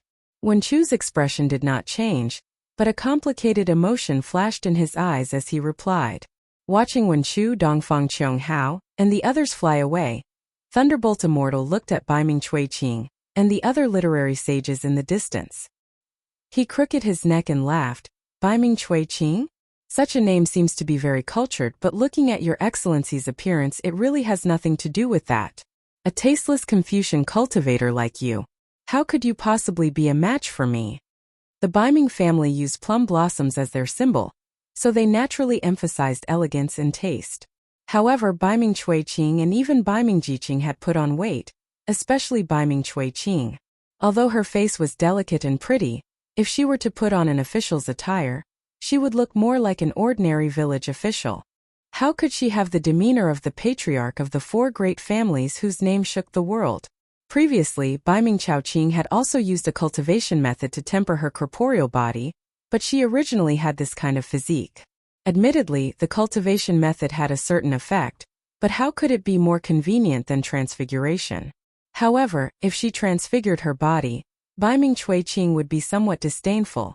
Therefore, Baiming Chui Qing had always considered herself a beauty. Of course, no one in the world dared to expose Baiming Chui Qing's freckles. Today, Thunderbolt Immortal exposed her. How could Baiming Chui Qing not be angry? Baiming Chui Qing roared, Old Thunderbolt Immortal. Don't think that you're invincible just because you killed a few literary sages of the mysterious Yellow Order. Today, I swear I'll kill you on the spot. You see, I just said you have no taste, and now you're throwing away the hypocrisy of a Confucian cultivator. The mischievous Thunderbolt Immortal was not anxious at all. He was all smiles as he said, We've only just talked about superficial appearances, we haven't touched on the heart yet. Do you want me to boil some chicken soup for you to try to make up for what you lack? Without waiting for Thunderbolt Immortal to finish speaking, Baiming Chui Qing raised her hand and patted the top of her head. Boom! 5-colored true qi gushed out, running straight through heaven and earth. The 5-colored true qi of the four great clans was naturally modeled, and so was Baiming Chui Qing's.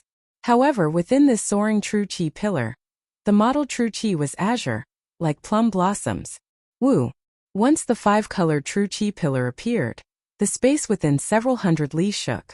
Countless true qi pillars fell from the sky, and when the 5-colored true qi pillar enveloped the space within several hundred li like a fountain, those plum blossoms flickered with blue color and drifted down in the air. It was truly dazzling, truly beautiful. Looking at those literary sages of the 9th grade elemental energy, they also each stood in a corner, releasing their heterogeneous 5-colored true qi, trapping the Thunderbolt Immortal from the bottom.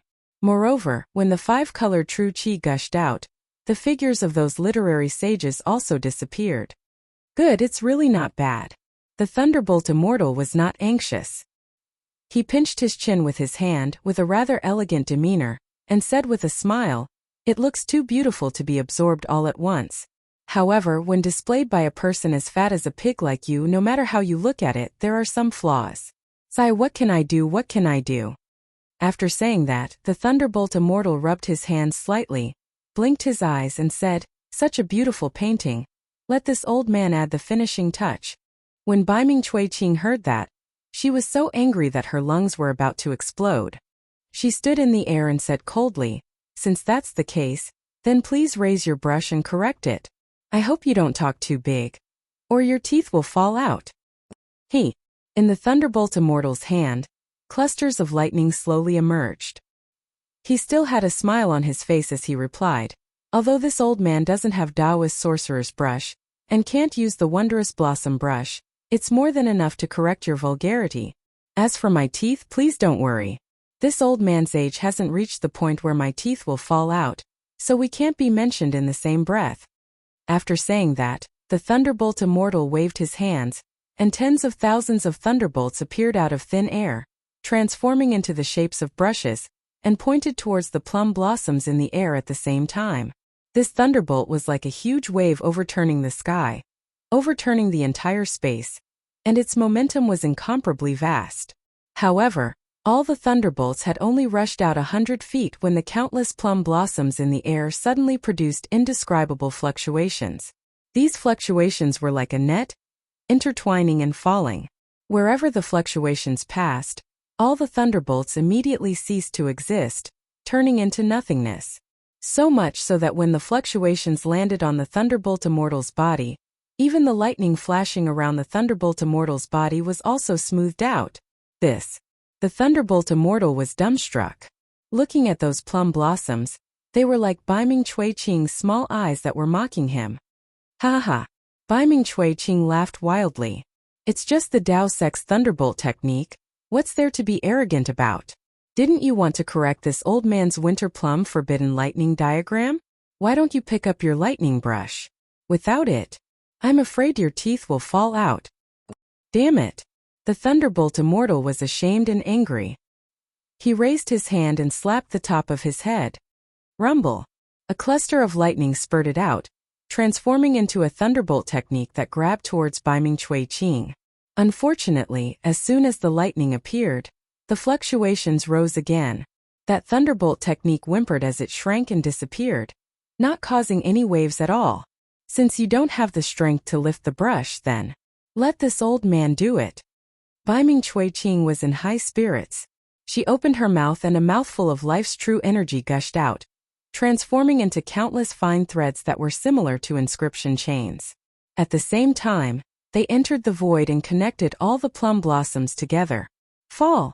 When Baiming Chui Qing shouted, a huge azure inscription was spurted out from her mouth, falling in midair and exploding with a loud bang.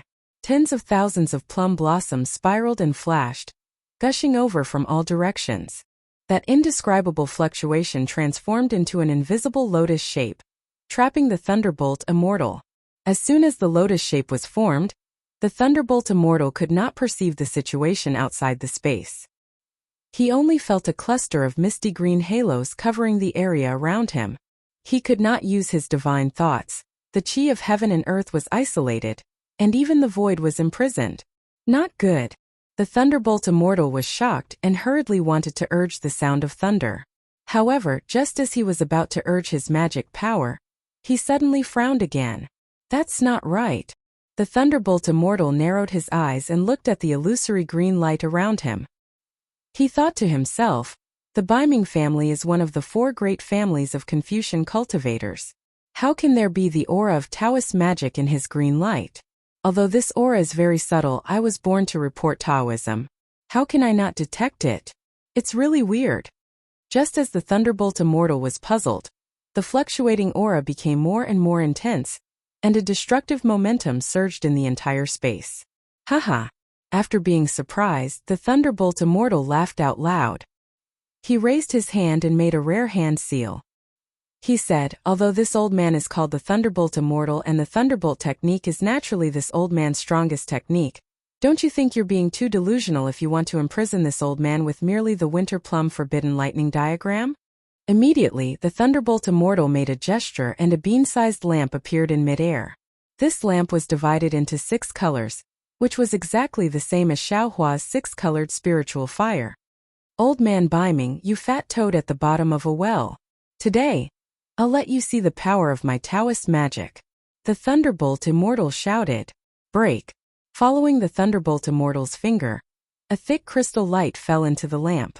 The 6-colored spiritual fire instantly turned into a several zhang large fire pillar, and directly penetrated the Thunderbolt Immortal's feet. The spiritual fire was the absolute weapon that Xiaohua used before he reached the nascent soul stage. Once the spiritual fire was used, it was invincible.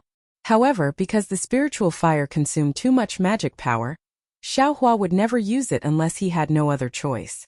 When Xiaohua reached the 9th grade of origin energy, there were too many methods that he could use. Therefore, although the spiritual fire had already become 6-colored, Xiaohua basically didn't use it anymore. The Thunderbolt Immortal naturally knew the power of the 6-colored spiritual fire. While he was cultivating the Thunderbolt technique, He was also pondering how to refine the six-colored spiritual fire. The incantation that he was using now was a spell that used the six-colored spiritual fire as the seed and his own magic power as the supplement. This spell was purely of the fire attribute and didn't consume much magic power. Normally, the Thunderbolt Immortal didn't have the opportunity to use this spell. Since he was forced to this place by Baiming Chu Qing, he just happened to witness the power of this fire attribute spell. Chapter 46:21. Puff. A muffled sound that wasn't particularly loud rang out. The place where the fire pillar landed, the misty blue illusion was pierced through. Under the fire pillar, the hundreds of plum blossom clouds vanished. The forbidden thunder diagram of the winter plum blossom had been easily destroyed by the Thunder Immortal. What kind of fire is this? Baiming Chu Qing looked at the fire pillar in a daze and cried out, "How can an ordinary fire break my green lotus?" At this point, Baiming Chu Qing's expression changed greatly. He hurriedly raised his hand and grabbed. A huge hand of several miles in size fell from the sky. He shouted angrily, "Damn it! How can you bully the weak like this?"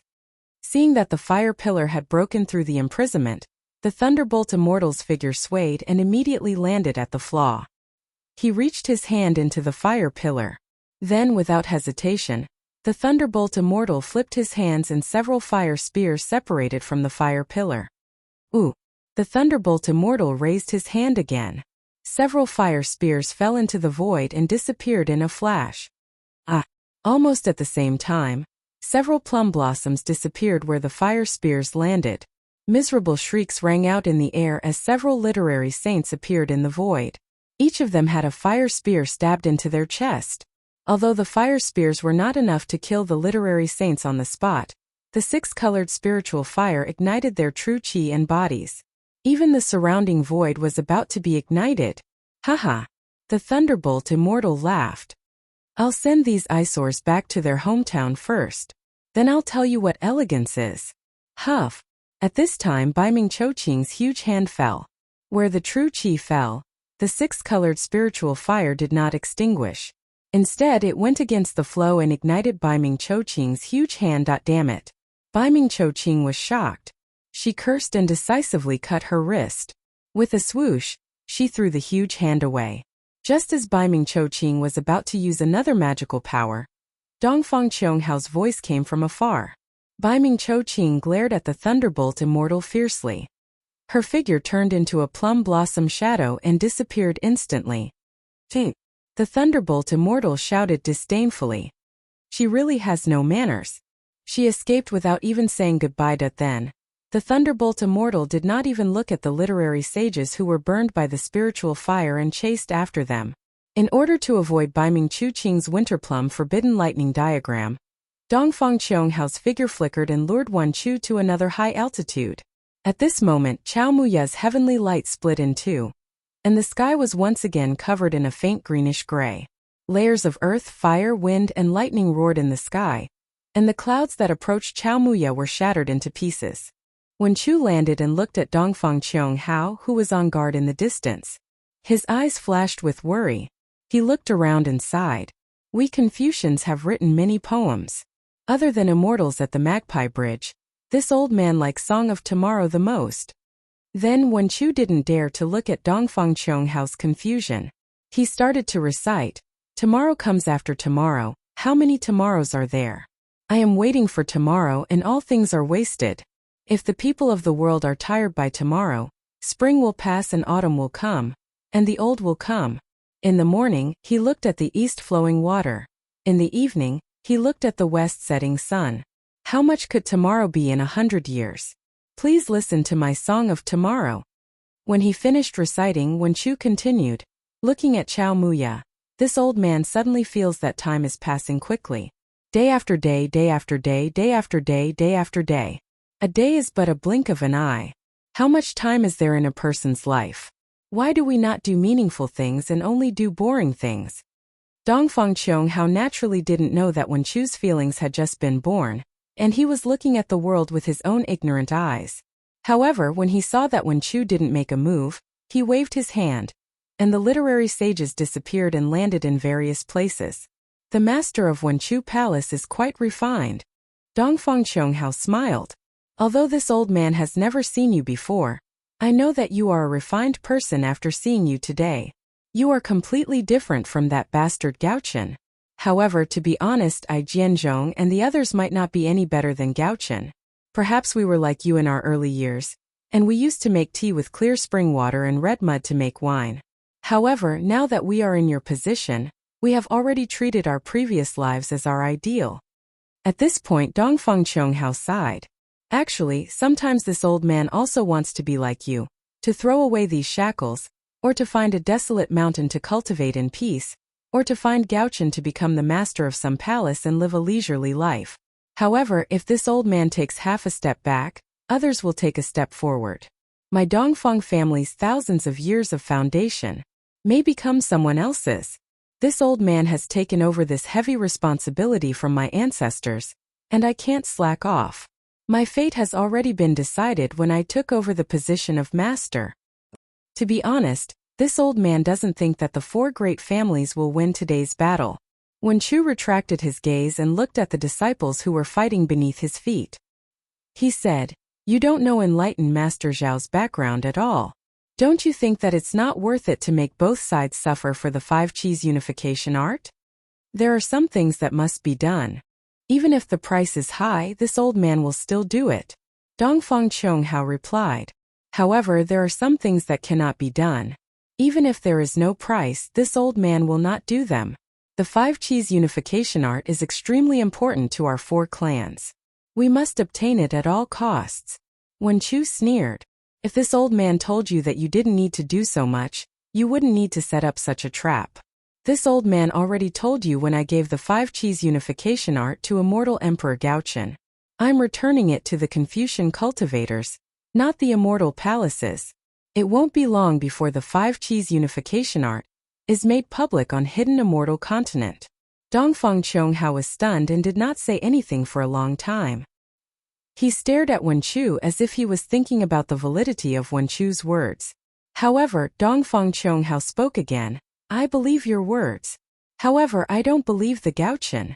Or rather, I don't believe that the Gao-chen would give the five qis unification art to our four clans and the 100 schools of philosophers for no reason. Moreover, I can tell you with certainty that if you don't make the five qis unification art public, then your so-called return of the five qis unification art to the Confucian cultivators is nothing more than a joke. You're only using the five qis unification art to give yourself the title of Confucian Immortal Master, the master of the Literature Star Palace. Wenchu shrugged helplessly. This is all I can do. You can do even more. Dongfang Chonghao smiled. You can give the five qis unification art to our four clans and work together with us. Dongfang Chonghao hesitated for a moment before continuing. I can even promise you that if possible, our four clans can recommend you to be the immortal emperor of the immortal palaces. Wenchu knew that Dongfang Chonghao was trying to bewitch him. He shook his head. How can I be the immortal emperor with my temperament? If I wanted to, why would I give the five qis unification art to immortal Emperor Gao-chen? Dongfang Chonghao remained silent. Wenchu pondered for a moment before continuing. When I gave the five qis unification art to immortal Emperor Gao-chen, we had an agreement. That's why I can't give the five qis unification art to the four clans. However, if the four clans agree, I'll discuss it with Taoist Master Xiao and come up with a foolproof plan. Although Wenchu didn't say that Xiao Hua could give the five qis unification technique to the four great families, Dongfang Chonghao knew from Dongfang Yushan that Xiao Hua also knew the five qis unification technique, so he understood. However, Dongfang Chonghao rejected Wenchu's offer and shook his head. There's no turning back now. Unless Taoist Master Xiao hands over the five qis unification art now. That's why. Wenchu smiled wryly. Even if you know this is immortal Emperor Gao-chen's plan, you still have to step in. Yes. There are many things in this world that are beyond one's control. Dongfang Chonghao nodded. Just like now, I know you're a gentleman and want to befriend you, but I still have to think of a way to capture you. As he spoke, Dongfang Chonghao slapped the top of his head, and a large crystal-clear multicolored hand appeared out of thin air and grabbed at him. Wen Chu also unleashed a 5-colored hand. Although the hand was not solid, its color was pure, and as it passed, Dongfang Chonghao's shackles were swept away. Wen Chu sighed. When it comes to Confucian techniques, you are no match for me. Boom. Wen Chu's hand clashed with Dongfang Chonghao's. Under the huge force, Dongfang Chonghao's hand crumbled into pieces of runes, while Wen Chu's hand was still there and quickly restored. Dongfang Chonghao wasn't surprised at all. He narrowed his eyes and said, "It's too early to talk about this." Sure enough, at the place where the 5-colored hands landed, a green bamboo shoot appeared. Puff! Dongfang Chonghao's true qi flowed into the bamboo shoot, and it suddenly turned into a huge bamboo tree. It was green and glistening. This is... Wen Chu didn't understand. The hand that hadn't recovered reached out again. Ooh! Wherever Wen Chu's large hand landed, the bamboo swiftly turned into a grayish-yellow color. Numerous pale yellow bamboo flowers slowly grew on them. Once these bamboo flowers were revealed, inscriptions suddenly appeared in the previously untraceable sky. These inscriptions faded under the pale yellow color of the bamboo flowers, transforming into numerous colorless bamboo flowers. A faint aura of death quickly spread around. Wen Chu raised an eyebrow. He seemed to understand something. Whoosh! Tens of thousands of colorless flowers suddenly bloomed and Wen Chu's hand withered. All of his true qi flowed into the flowers. At the same time, the aura of death surged towards Wen Chu like a tidal wave. Wen Chu activated his true qi, and the 5-colored light quickly faded under the aura of death. The inscriptions were wiped out by the aura of death. Give it a tip. And thank you for all your support. Chapter 46-22. Your Excellency, there's no need to struggle. Only by handing over the 5 qi's unifications will you be able to avoid becoming a skeleton. Dongfang Chonghao said with pride, otherwise only death awaits you. Wen Chu let out a long laugh and pointed at the blooming bamboo flowers and the surging death aura. He said in a clear voice, although the blooming of bamboo represents the withering of bamboo, it is still the birth of bamboo flowers and the birth of new bamboo. We Confucian cultivators focus on life. We cultivate the power of life. You don't understand, you've gone astray. You only see death and ignore life. How can this kind of death trap this old man? As he spoke, Wen Chu opened his mouth and spat out a mouthful of refined life energy from his dantian. Whoosh! Like a spring breeze, the entire space was immediately filled with layers of bright green. In this bright green aura, all the death energy seemed to be boiling and bubbling. In just a moment, all the bubbles fell into the light yellow bamboo flowers. The bamboo flowers disappeared, and one by one, thumb-sized bamboo shoots were revealed. Dongfang Chonghao sucked in a cold breath. He knew he had underestimated Wen Chu's Confucian divine abilities. Wen Chu's hand was still alive, and his hand was still alive. His hand touched the bamboo shoots and withered flowers. Dongfang Chonghao knew he had underestimated Wen Chu's divine ability. Sigh. Dongfang Chonghao sighed again. He took out an ancient ruler and said, actually, this old man really didn't want to come to this step. As he spoke, Dongfang Chonghao waved the ruler. A stern and heavy aura came from the ruler. Along with this aura, there was the sound of tens of thousands of children chanting. It was as if the entire world had become a huge school. When Chu became a student in this school, the ferrule slowly fell down, and countless inscriptions flew out from the ferrule. They flashed in the air and made a sound. A voice that resounded through the heavens and earth rang out amidst the chanting of the 10,000 children. A teacher teaches and dispels doubts. The moment this voice came out, the chanting stopped abruptly. Yes, this voice was like all living beings bowing their heads. As a Confucian cultivator, Wen Chu felt an irresistible silence in his heart. He was about to bow his head before this respectful teacher. The ruler fell down like a mountain and was about to land on Wen Chu's forehead. Boom! At this critical moment, Wen Chu's head spat out 5-colored qi. The heaven and earth pagoda flew out and blocked the ruler. The almost unparalleled power landed on the heaven and earth pagoda. The heaven and earth pagoda roared and a surge of heaven and earth Tao rushed out. Not only did it block the heaven and earth Tao, but the heaven and earth Tao also counterattacked Dongfang Chonghao's subbody. Dongfang Chonghao's subbody was destroyed. Heaven and earth pagoda? How do you have such a wondrous item? Dongfang Qionghao's face was pale as he looked at the heaven and earth pagoda above Wen Chu's head in disbelief. Wen Chu sneered, "Don't you also have the saint ruler? Unfortunately, you used the heaven and earth Tao against my Confucian cultivator. I'm afraid you won't be able to ascend in this life." Humph. Dongfang Qionghao snorted and said, "Even if this old man's body is destroyed, I won't let you join the North Star." Roar. Dongfang Qionghao roared and the sound waves spread in all directions. Dongfang Qionghao raised his hand and the sound waves landed between his eyebrows. Shua. A clear light appeared between Dongfang Qionghao's eyebrows. Words flew out and formed lines of poems in the air. The lines of poems condensed into articles, and the articles condensed into scrolls. When the scrolls opened, a soft voice sounded. Although the voice was soft, it was deafening to Wen Chu's ears. Wen Chu was confused at first, but when the voice recited a few lines, Wen Chu's forehead shone with a clear light. Wen Chu suddenly realized what was going on. However, before Wen Chu could do anything, four distorted figures flashed in the sky. Shimin Jianzhong, Nangong Tianji, and Baiming Chuqing arrived at the same time. The three of them stood in the air and raised their hands to point at their own forehead. Similar clear light spurted out and shrouded the surrounding hundreds of miles. 4 layers of clear light fell, and another strange phenomenon appeared. In the sky within hundreds of miles, endless auspicious clouds and multicolored light appeared. Within the auspicious clouds and multicolored light, there seemed to be many illusory figures. Behind these illusory figures, there were all kinds of strange phenomena, such as dragons and phoenixes, abundant grains, picturesque territories, and so on. Xiaohua, the thunderbolt immortal, and the celestial being naturally chased after them.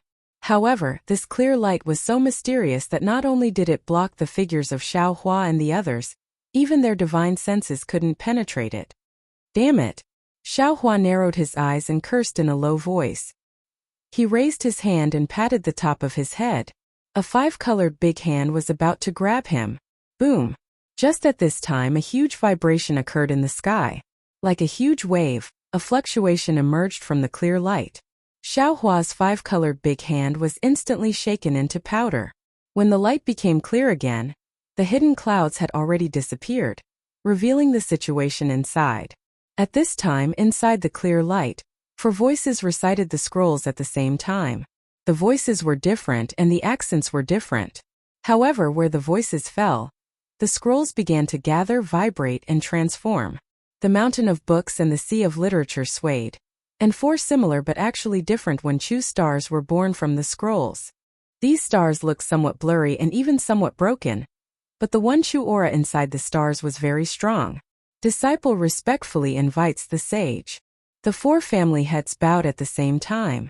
Another pillar of 5-colored true energy mixed with essence blood fell into the Wen Chu star. Kakakaka. For clear shattering sounds came from the sky. As the 4 Wen Chu stars shattered, 4 sages with only half of their bodies were revealed. The moment this saint appeared, tens of thousands of auspicious clouds covered the sky, and thousands of rays of light shone.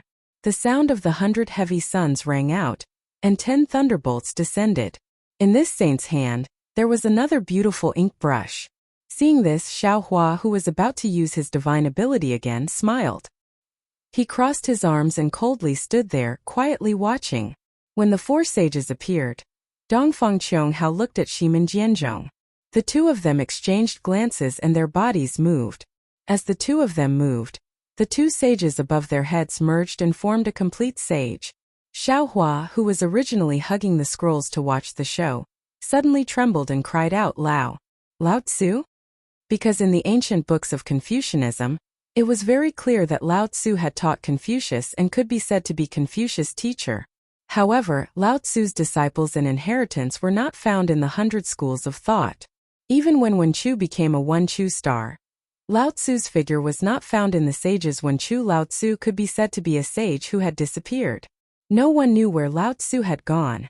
However, at this moment, Xiaohua actually saw Lao Tzu's sage statue in this place.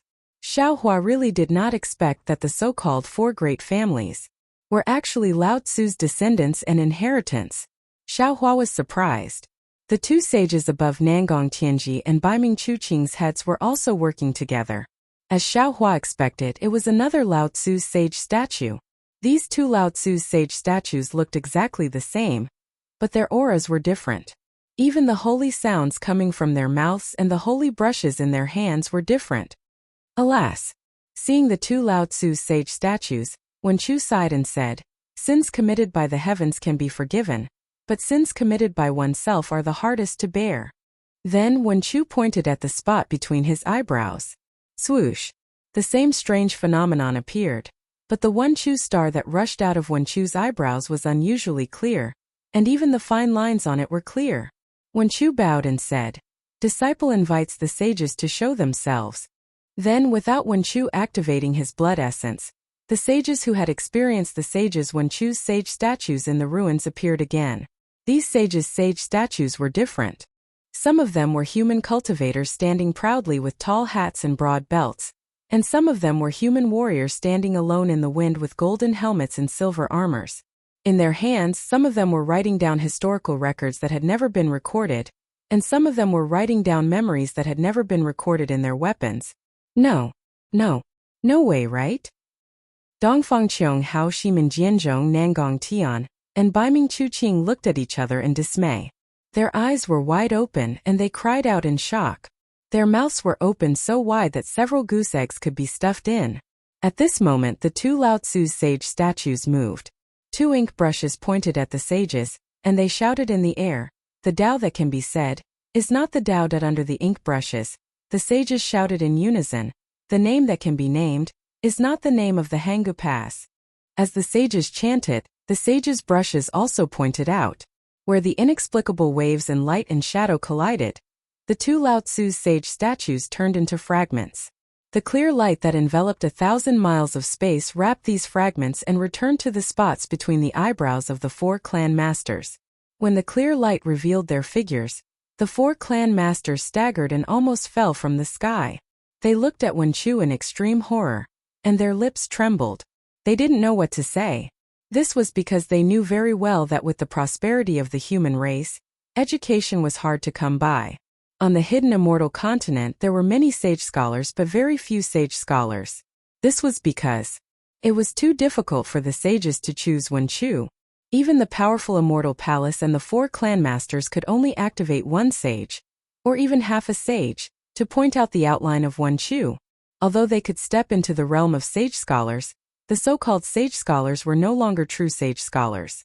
They could only be called half-sage scholars, or quasi-sage scholars. Chapter 46-23.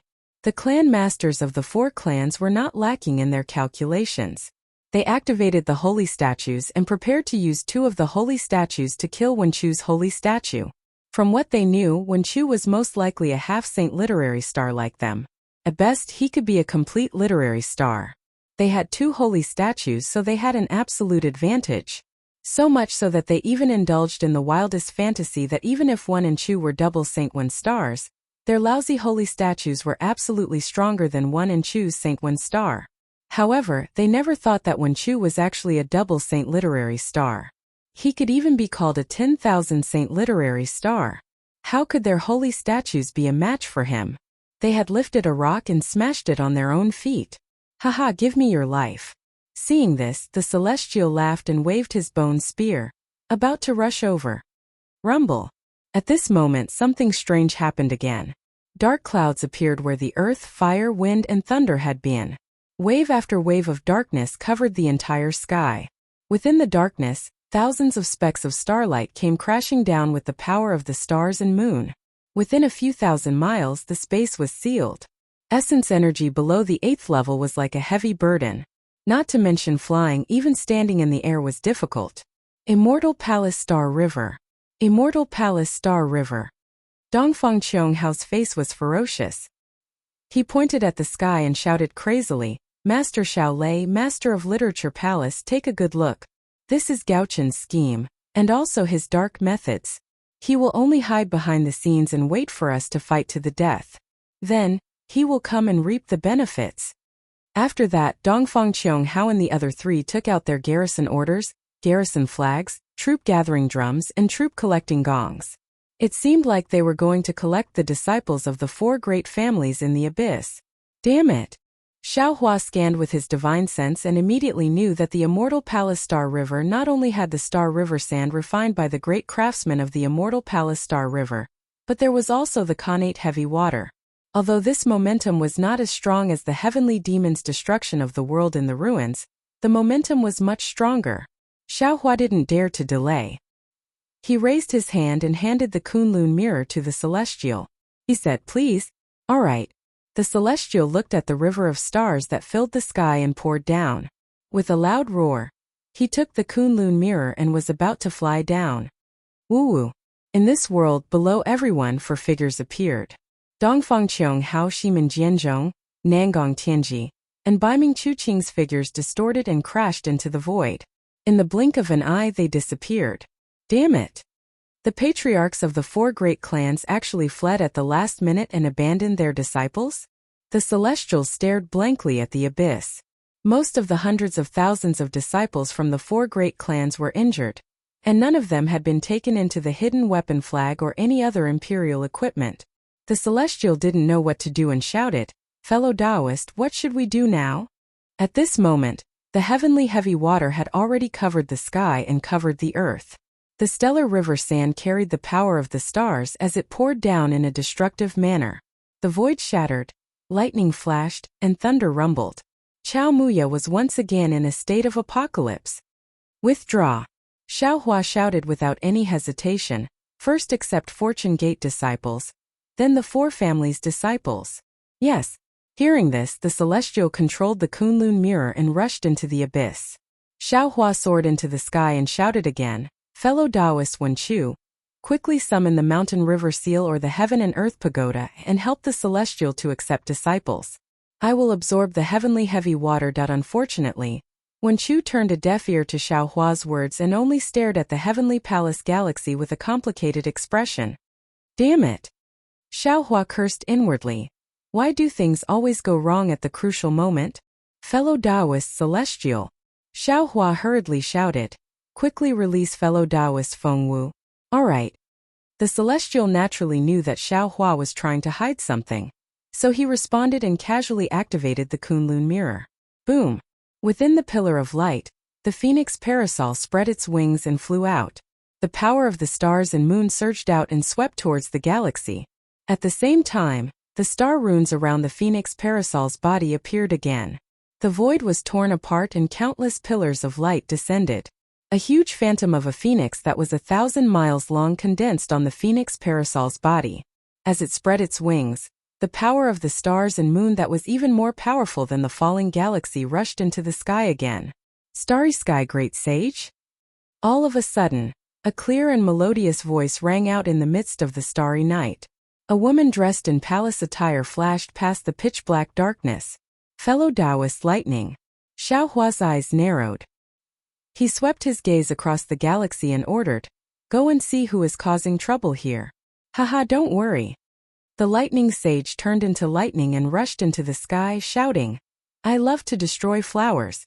At this time, the innate heavy water had already fallen. Fengwu used the power of the stars and moon to block the stellar river sand, but she couldn't stop the heavy water. Xiaohua released his consciousness and covered 1,000 miles, absorbing the heavy water into the Shunhua continent. The immortal palace's galaxy seemed to be boundless, and the stellar river sand seemed to be innumerable.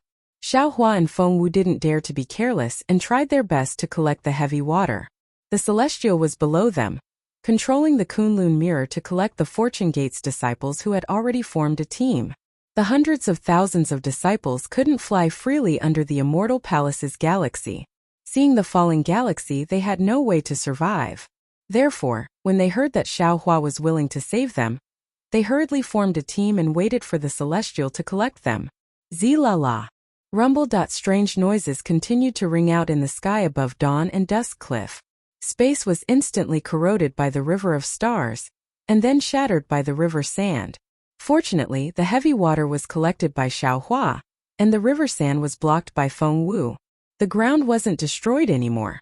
Everyone was busy, and only Wenchu was still standing quietly in the air. Her gaze was fixed on the pitch-black darkness, as if there were endless stories hidden in the darkness. Suddenly, a bolt of lightning flashed in the pitch-black darkness, and then a clear voice shouted, "How dare you? How dare you challenge the fifth princess's honor guard?" "Humph, what fifth princess and sixth princess?" The lightning Taoist's arrogant voice sounded. "I only have eyes for the ninth princess. You're courting death." That voice was like a silver bell, and it was none other than the voice of the Jasper Flower Palace's immortal envoy, Gu Xianyun. Then there was the sound of an overwhelming chi pillar rumbling, and then a series of miserable screams rang out.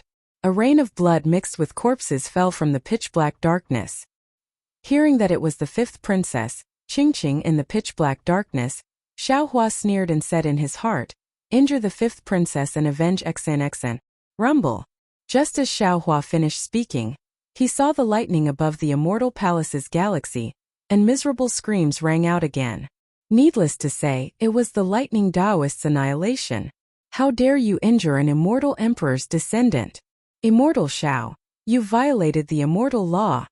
At this moment, another voice came from the immortal palace's galaxy. Then, a general wearing an emperor's armor and a crown flashed over with a distorted figure. The general had just stood beside Xiaohua when countless chi pillars turned into chains of inscriptions and rushed out. They danced wildly around the general and swept toward Xiaohua. "The master of the Supreme Purity Palace?" Xiaohua's gaze fell on the general's crowned face and saw the sun, moon, and stars above the emperor's armor.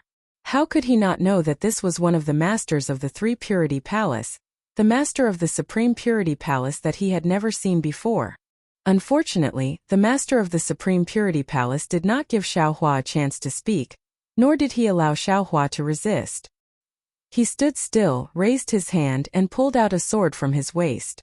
With a wave of his hand, the sword revealed a huge shadow and slashed toward Xiaohua. Hiss! Xiaohua was shocked. Looking at the huge shadow, he sucked in a breath of cold air. The Xianyuan sword? Of course, the sword in the master of the Supreme Purity Palace was bronze in color. One side of the sword was divided into 5 sections, respectively engraved with the sun, moon, and stars. The other side was divided into 9 sections, respectively engraved with mountains, rivers, and plants. On the sword hilt, one side of the sword was engraved with farming and animal husbandry techniques, while the other side was engraved with the strategy to unify the 4 seas. As the shadow flashed, the sun, moon, and stars lingered, the mountains, rivers, and plants danced, and an unparalleled sharpness cut through the void, setting off a wave of wind whistling. Xiaohua was surprised, but he sighed again. He looked at the Fortune Gate's disciples and the 4 great families' disciples with some hesitation. At this time he was concentrating on collecting the Khanate heavy water, so he couldn't divert his attention to fight the enemy.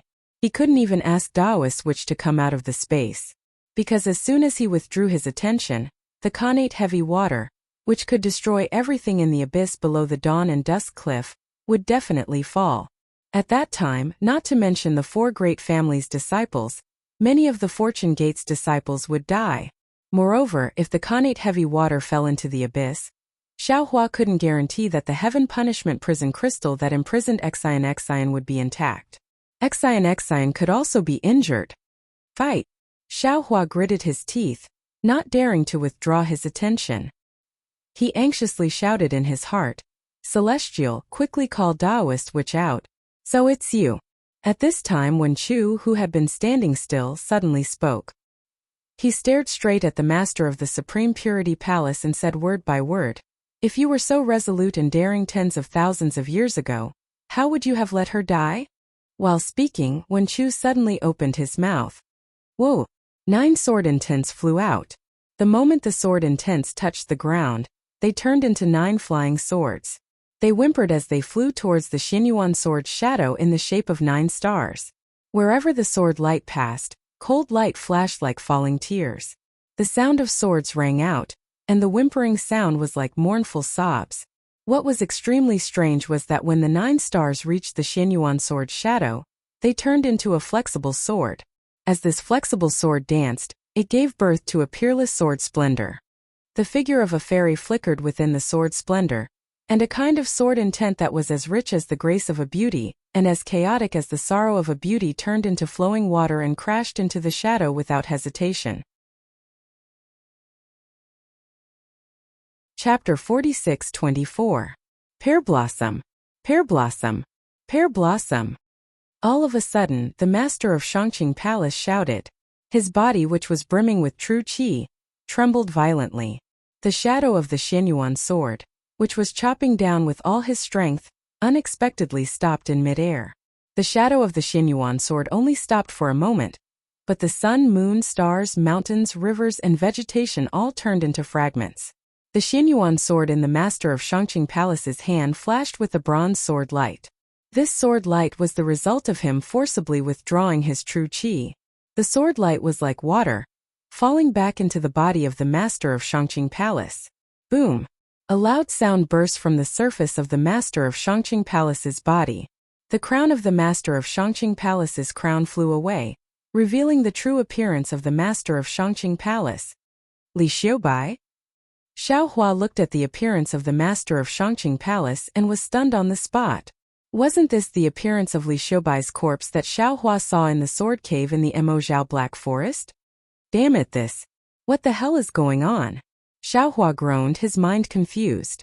The master of Shangqing Palace didn't pay attention to anything else, only staring at the peerless sword brilliance. Although he had put away the sword in time, how powerful was the Xianyuan sword? How powerful was the 9 stars transit? When the two collided, it was only a moment, but the figure of the beautiful fairy, the unending and chaotic emotions, had already dimmed. Pear Blossom. The master of Shangqing Palace muttered weakly, as if he couldn't even pick up the Xianyuan sword. She has already fallen. Wen Chu said faintly from the side. In these 9 sword pills, only some of her grief was left. Now that she has come here again, that grief has also dissipated. Everything began here and it would also end here. Day and night, it's all yearning cliff. Looking at the fairy's figure turning into smoke, the master of Shangqing Palace suddenly reached out, as if he wanted to grab something. However, where his fingers landed, the smoke was disturbed. Not only did the fairy's figure disappear, but the smoke also turned into nothingness. Tears fell from the eyes of the master of Shangqing Palace. He asked softly, when she was in the 9-star sword pill, did she complain? The master of the Shangqing Palace looked like he was asking Wen Chu, but his gaze pierced through the void. It was as though he was looking at himself from tens of thousands of years ago. He had knelt powerlessly beside the Immortal Palace's galaxy and watched as the Pear Blossom Fairy was killed by the Immortal Palace's galaxy. The gentle, water-like sword that had split the Immortal Palace's galaxy into 2 was shattered by the Star River sand, and turned into a sword pill that fell into the void crack that suddenly appeared. Wen Chu didn't answer the palace master. He only closed his eyes as tears dripped down. After half a cup of tea's time, Wen Chu opened his eyes again. At this time Wen Chu was neither happy nor sad. The tears at the corner of his eyes slowly disappeared as he said, I don't know if she is complaining or not. I only know that there's a poem inside the 9 stars sword pill. See? The eyes of the master of Shangqing Palace lit up. He asked with some fear and some expectation, what see? The delicate clouds are skillful, the flying stars transmit hatred, and the silver river travels in secret. When the golden wind and the jade do meet, it triumphs over countless mortals. Gentle as water, the auspicious day is like a dream, enduring the Magpie Bridge and returning home. If 2 people's feelings last for a long time, why should they be together day and night? Haha. I understand. The master of Shangqing Palace suddenly laughed wildly. Pear Blossom, oh Pear Blossom, you finally understand my difficulties. You have finally forgiven me. Day and night, night and night. Our hearts are in the same place. Which part of us is in day and night? Boom. As the voice of the master of Shangqing Palace fell, a huge roar sounded again. Countless pillars of qi appeared out of thin air, and turned into a huge hole that rushed into the top of the master of Shangqing Palace's head. At the same time, an extremely strange law descended from the sky and very vaguely entered Wen Chu's body. In Wen Chu's eyes, happiness, anger, Sorrow, joy, and sorrow were like dazzling colors that appeared and disappeared 9 times in an instant. Then Wen Chu slightly closed his eyes. When he opened them again, it was with a kind of sympathy. This change was very subtle. Only the muddle-headed Xiao Hua suddenly felt as if he was missing something. He hurriedly looked at Wen Chu, and the corner of Xiao Hua's mouth formed a trace of a smile. Congratulations, Master of Shangqing Palace. After several breaths, the pillar of qi emitted a bright light. A scholarly cultivator wearing an emperor's golden armor descended from the sky. Wasn't this the Master of Taiqing Palace? After the Master of Taiqing Palace landed, he raised his hand and took the crown of the Master of Shangqing Palace. He smiled and handed it to the Master of Shangqing Palace.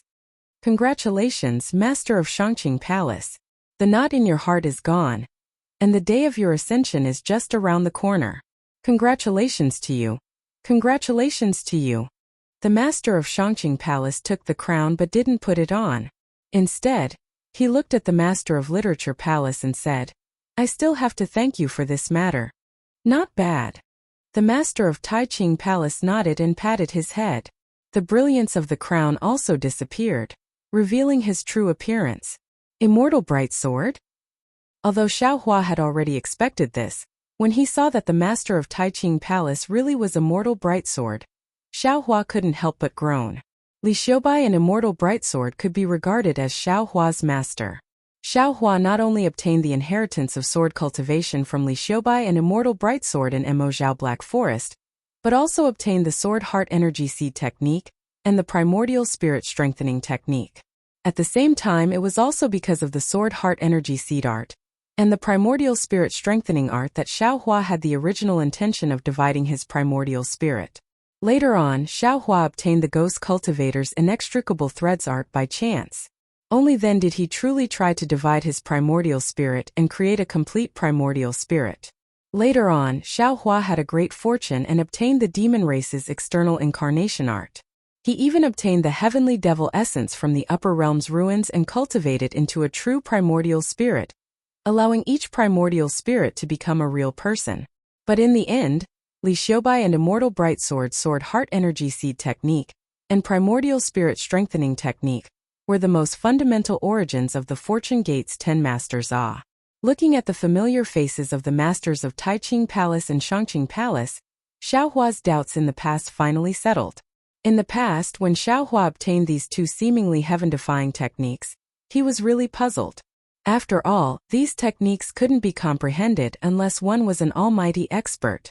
Li Xiubai and Immortal Bright Sword were merely nascent soul cultivators, so how could they have created such powerful techniques? What was special was that on the Dawn Rain continent, there were no other sects that cultivated these mysterious techniques. Even Immortal Bright Sword's Changbai sect and Li Xiubai's Flame Bamboo Sword sect didn't know about them. Only Xiao Hua obtained their inheritance. This was obviously illogical. At that time, Xiao Hua thought that the cultivators who cultivated these two secret techniques had died due to qi deviation. Only now did he understand that Li Xiubai and Immortal Bright Sword weren't cultivators of the Dawn Rain continent. Their techniques might not have been passed down to their two sections. Only the Immortal Palace's Dual Purity Palace Master could have created such a miraculous primordial spirit splitting technique. Right? Of course, thinking of this, Xiao Hua had another realization. The Sword Heart Energy Seed technique and the Primordial Spirit Strengthening technique might not have been created by Li Xiubai and Immortal Bright Sword. Perhaps they were techniques that originally existed on the hidden Immortal continent, or even the 3 continents. Xiao Hua's mind was full of thoughts. In just a moment, he immediately woke up and hurriedly told his experience to Wen Chu through his mind. At this time, the Taiqing Palace Master looked at Wen Chu with a smile and said meaningfully, previously, this old man was very surprised. Whether it was from the Immortal Palace's records or our inference, we couldn't find your origin. If you said that you came from the outside world, your techniques are exactly the same as our Confucian cultivators. Only now did this old man know that you came from that place. Wen Chu nodded and bowed to the Taiqing Palace Master and the Taiqing Palace Master.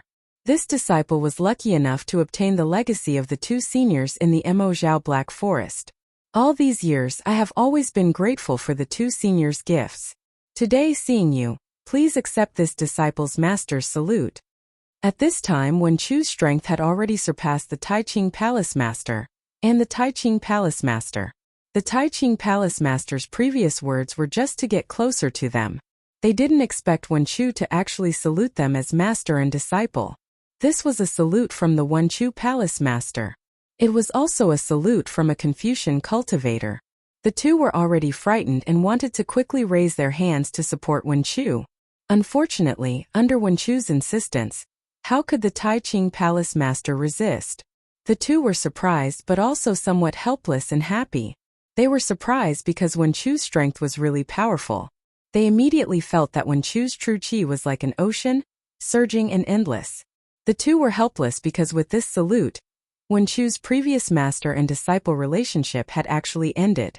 Wen Chu didn't have any special karma with them anymore. The two were happy because although Wen Chu's master and disciple relationship had ended, Wen Chu's salute itself showed that he respected his master. This kind of affection couldn't be replaced by simple calculations. The ancients said that if three people walk together, there will always be a teacher.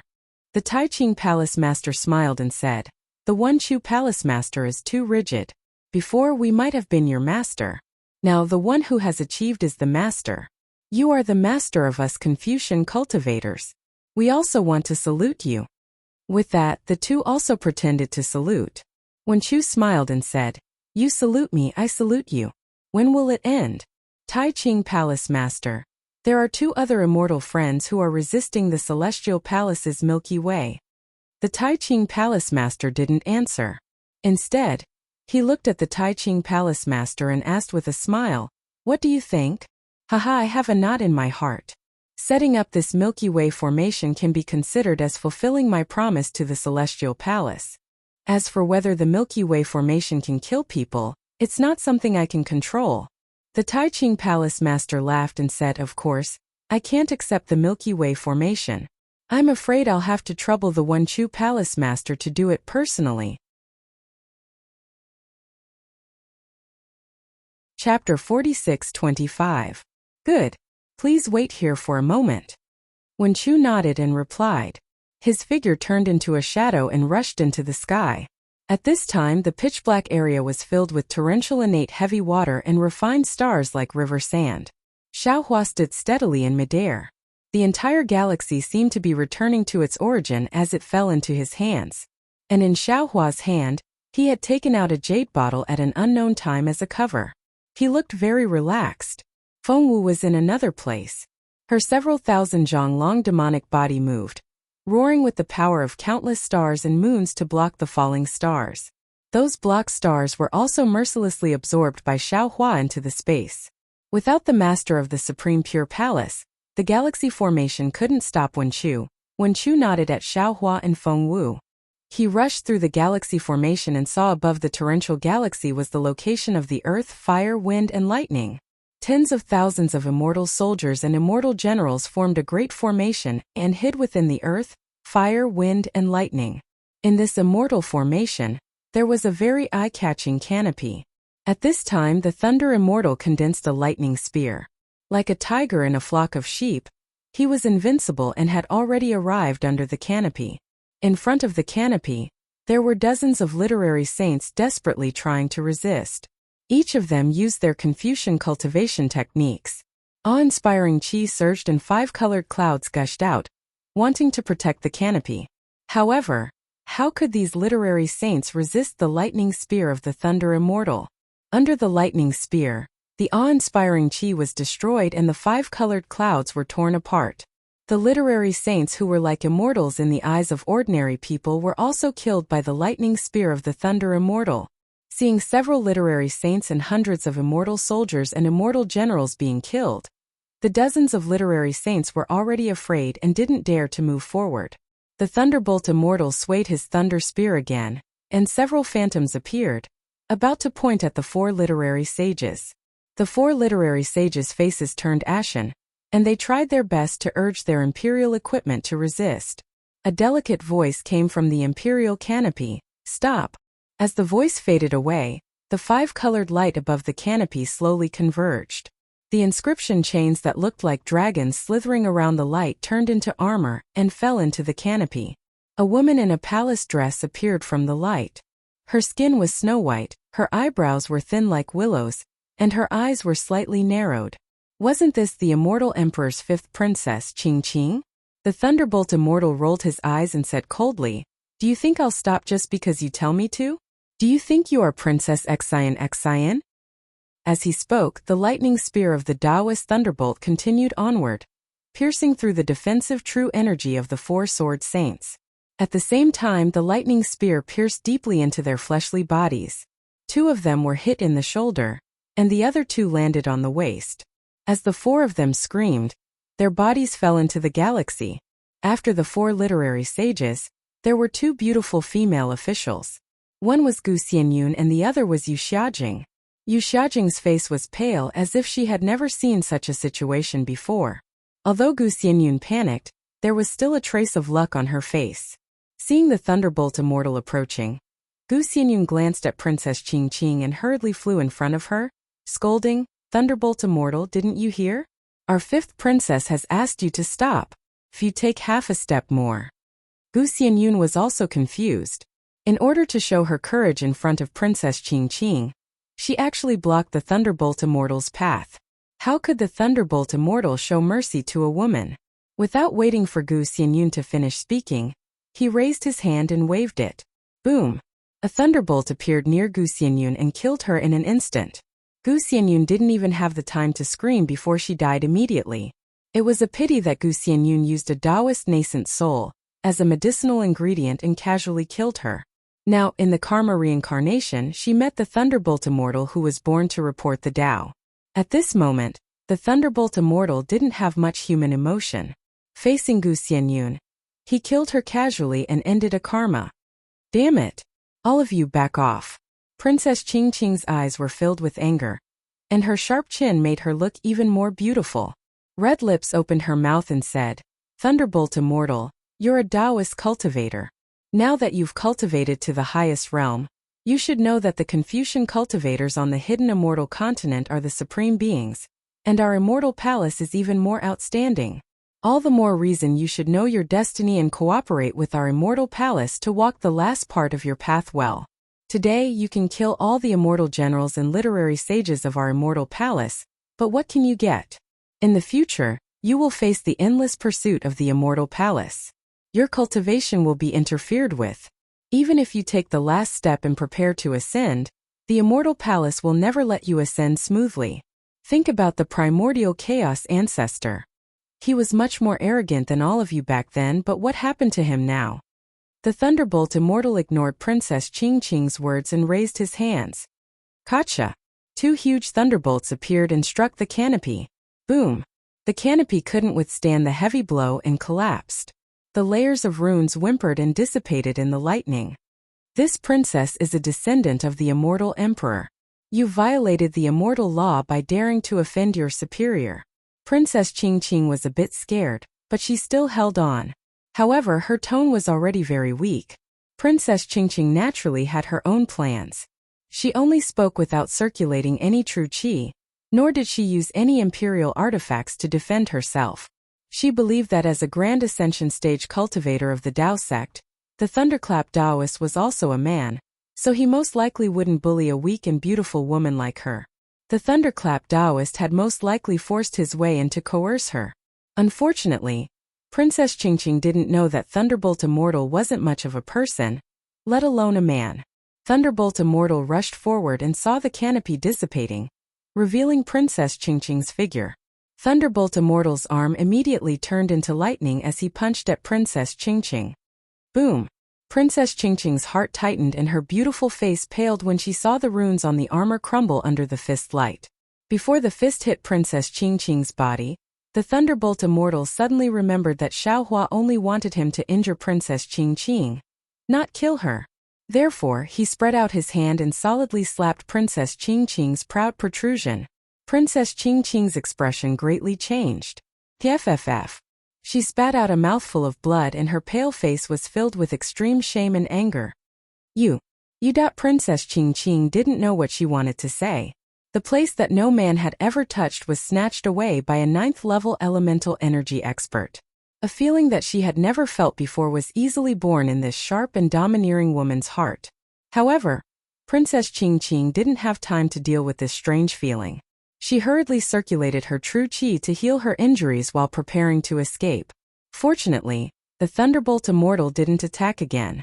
Instead, he hovered in the air and stared at Princess Qing with sharp eyes. The Galaxy Formation's disk. The Thunderbolt Immortal was famous for his thunderbolt. His gaze was truly powerful, piercing into Princess Qing's heart. In her life, when had anyone given Princess Qing such a shock? Who dared to look Princess Qing in the eye so brazenly? Who dared to speak to Princess Qing in such an unrestrained manner? Princess Qing couldn't help but raise her hand to her chest. Of course, she only raised her hand and immediately put it down. She shrieked, "You killed me with one palm." Unfortunately, before she could finish, the Thunderbolt Immortal reached his hand into her chest and took out an oval-shaped pendant. See, Princess Qing sucked in a breath of cold air. She felt as if lightning had struck her and her entire body was paralyzed. However, what Princess Qing couldn't accept was that after the Thunderbolt Immortal took the pendant, he turned around and his gaze didn't linger on her body at all. He turned into a bolt of lightning and flew away. See, the literary saints around the canopy all sucked in a breath of cold air that was even greater than Princess Qing's. Moreover, this cold air was enough to freeze them to death. Who in the Immortal Palace didn't know Princess Qing's methods? How could they survive after seeing Princess Qing being humiliated? However, what happened next made them go wild with joy. Princess Qing sat on the clouds and watched the Thunderbolt Immortal's figure turn into lightning. She was silent for a long time. After a while, she gritted her teeth and stood up, shouting, "Let's go! Today's matter. Whoever dares to say a word will be killed without mercy." The dozens of literary saints were relieved of a heavy burden. How could they dare to stay here for a moment longer? They either urged their bodies to give orders or stayed far away, and let the female officials come over to serve them. The Thunderbolt Immortal handed the pendant to Wen Chu. Wen Chu breathed out a mouthful of Zhanqi on the pendant, and the Astral River Grand Array appeared. As the master of the School of Literature, Wen Chu could easily break the Astral River Grand Array. By the time the Array Eye of the Earth, Fire, Wind, and Lightning Grand Array was closed, the heavenly heavy water and astral river sand had disappeared. Wen Chu put away the formation disc and it turned back into a pendant. Wen Chu casually tossed it to the Thunderbolt Immortal. He looked at it and sniffed it before putting it in front of his eyes again. However, when the Thunderbolt Immortal raised his head and looked at the spatial rift where the earth, fire, wind, and lightning resided, he saw Princess Qing's bashful gaze and hateful expression as she gnashed her teeth in hatred.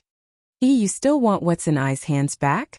The Thunderbolt Immortal waved his hand proudly, and actually drew a thunderbolt heart shape in the air. He laughed inwardly. "Even if it's your heart, I won't give it back to you. Give it a tip, and thank you for all your support." Chapter 46-26. Damn it! Seeing the Thunderbolt Immortal's blatant flirting, Princess Qing was really angry and anxious. She stomped her feet and wanted to throw a tantrum, but the sage of literature and the female officials had long disappeared from her side. No one dared to approach her when she was about to retreat. With the Milky Way Grand Formation broken, the 1,000-li space imprisonment force disappeared. The remaining several 100,000 disciples of the four families could move again. However, they still stood in the air, maintaining their formation as they looked at the celestial being. Seeing the restriction disappear, the celestial being asked, "Fellow Taoist Xiao, how should we deal with these disciples? Should we kill them all? Or should we just let them surrender?" Xiao Hua pondered for a moment, then smiled and asked Wen Chu, who was descending from the sky. "The Milky Way Grand Formation was broken by fellow Taoist, so let's leave this matter to fellow Taoist." Looking at Xiao Hua's smile, Wen Chu pondered for a moment, then said with a flick of his sleeve, "These disciples are Confucian cultivators, born from the same roots as this old man, and they are also this old man's disciples. Naturally, this old man cannot kill them.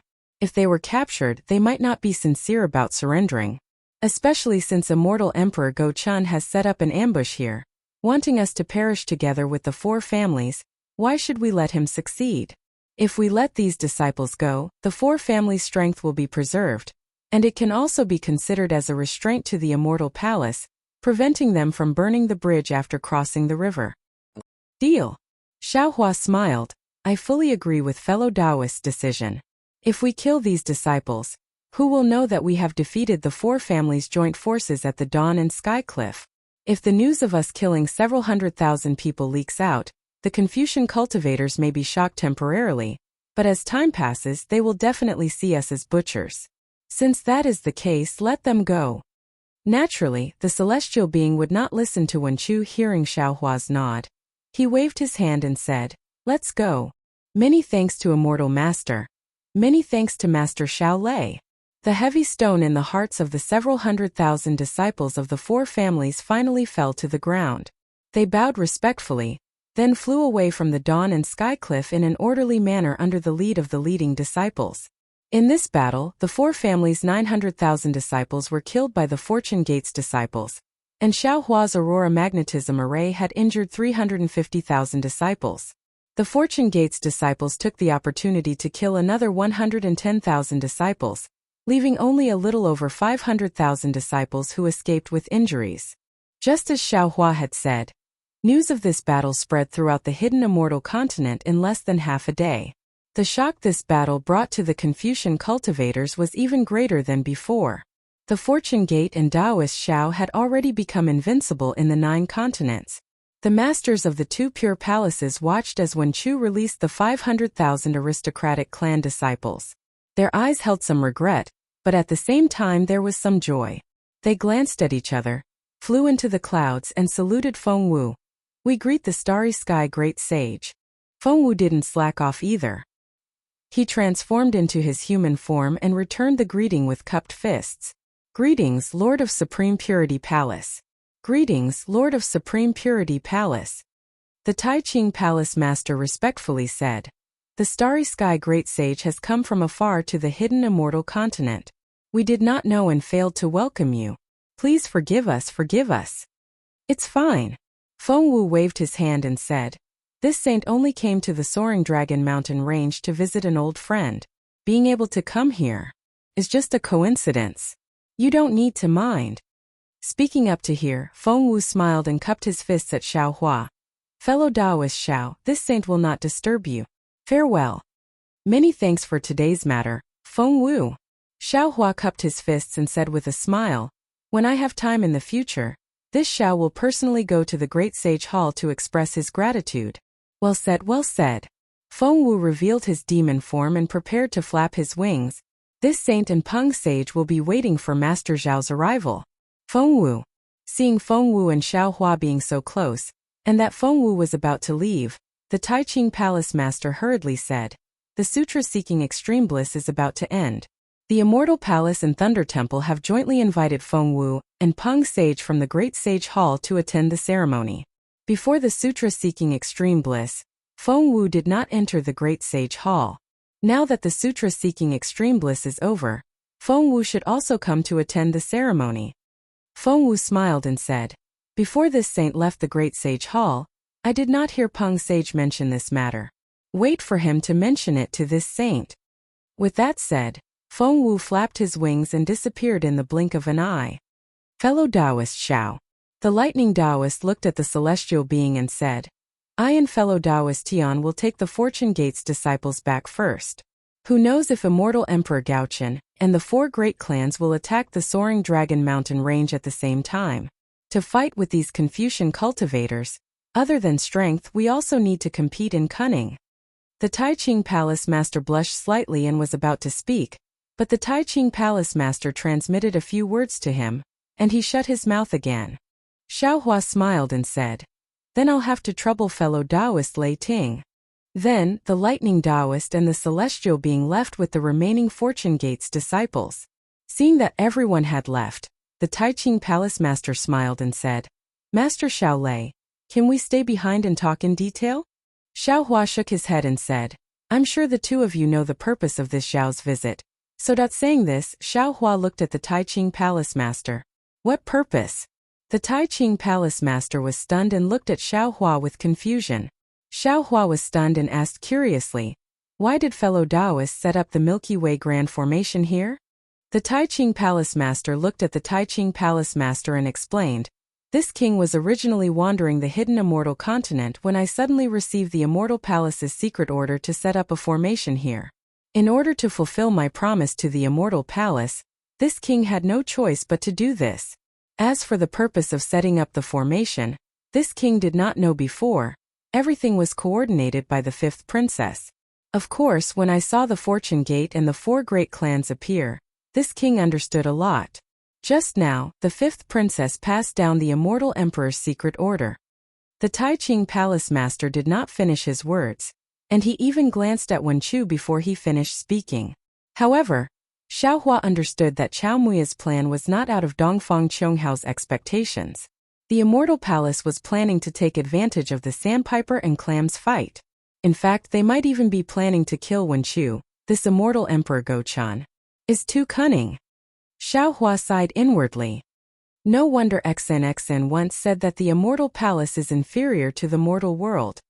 However, when he thought about how ruthless Dongfang Chonghao and the others were, abandoning hundreds of thousands of disciples after seeing that they were no match for the Immortal Palace, Xiaohua shook his head helplessly.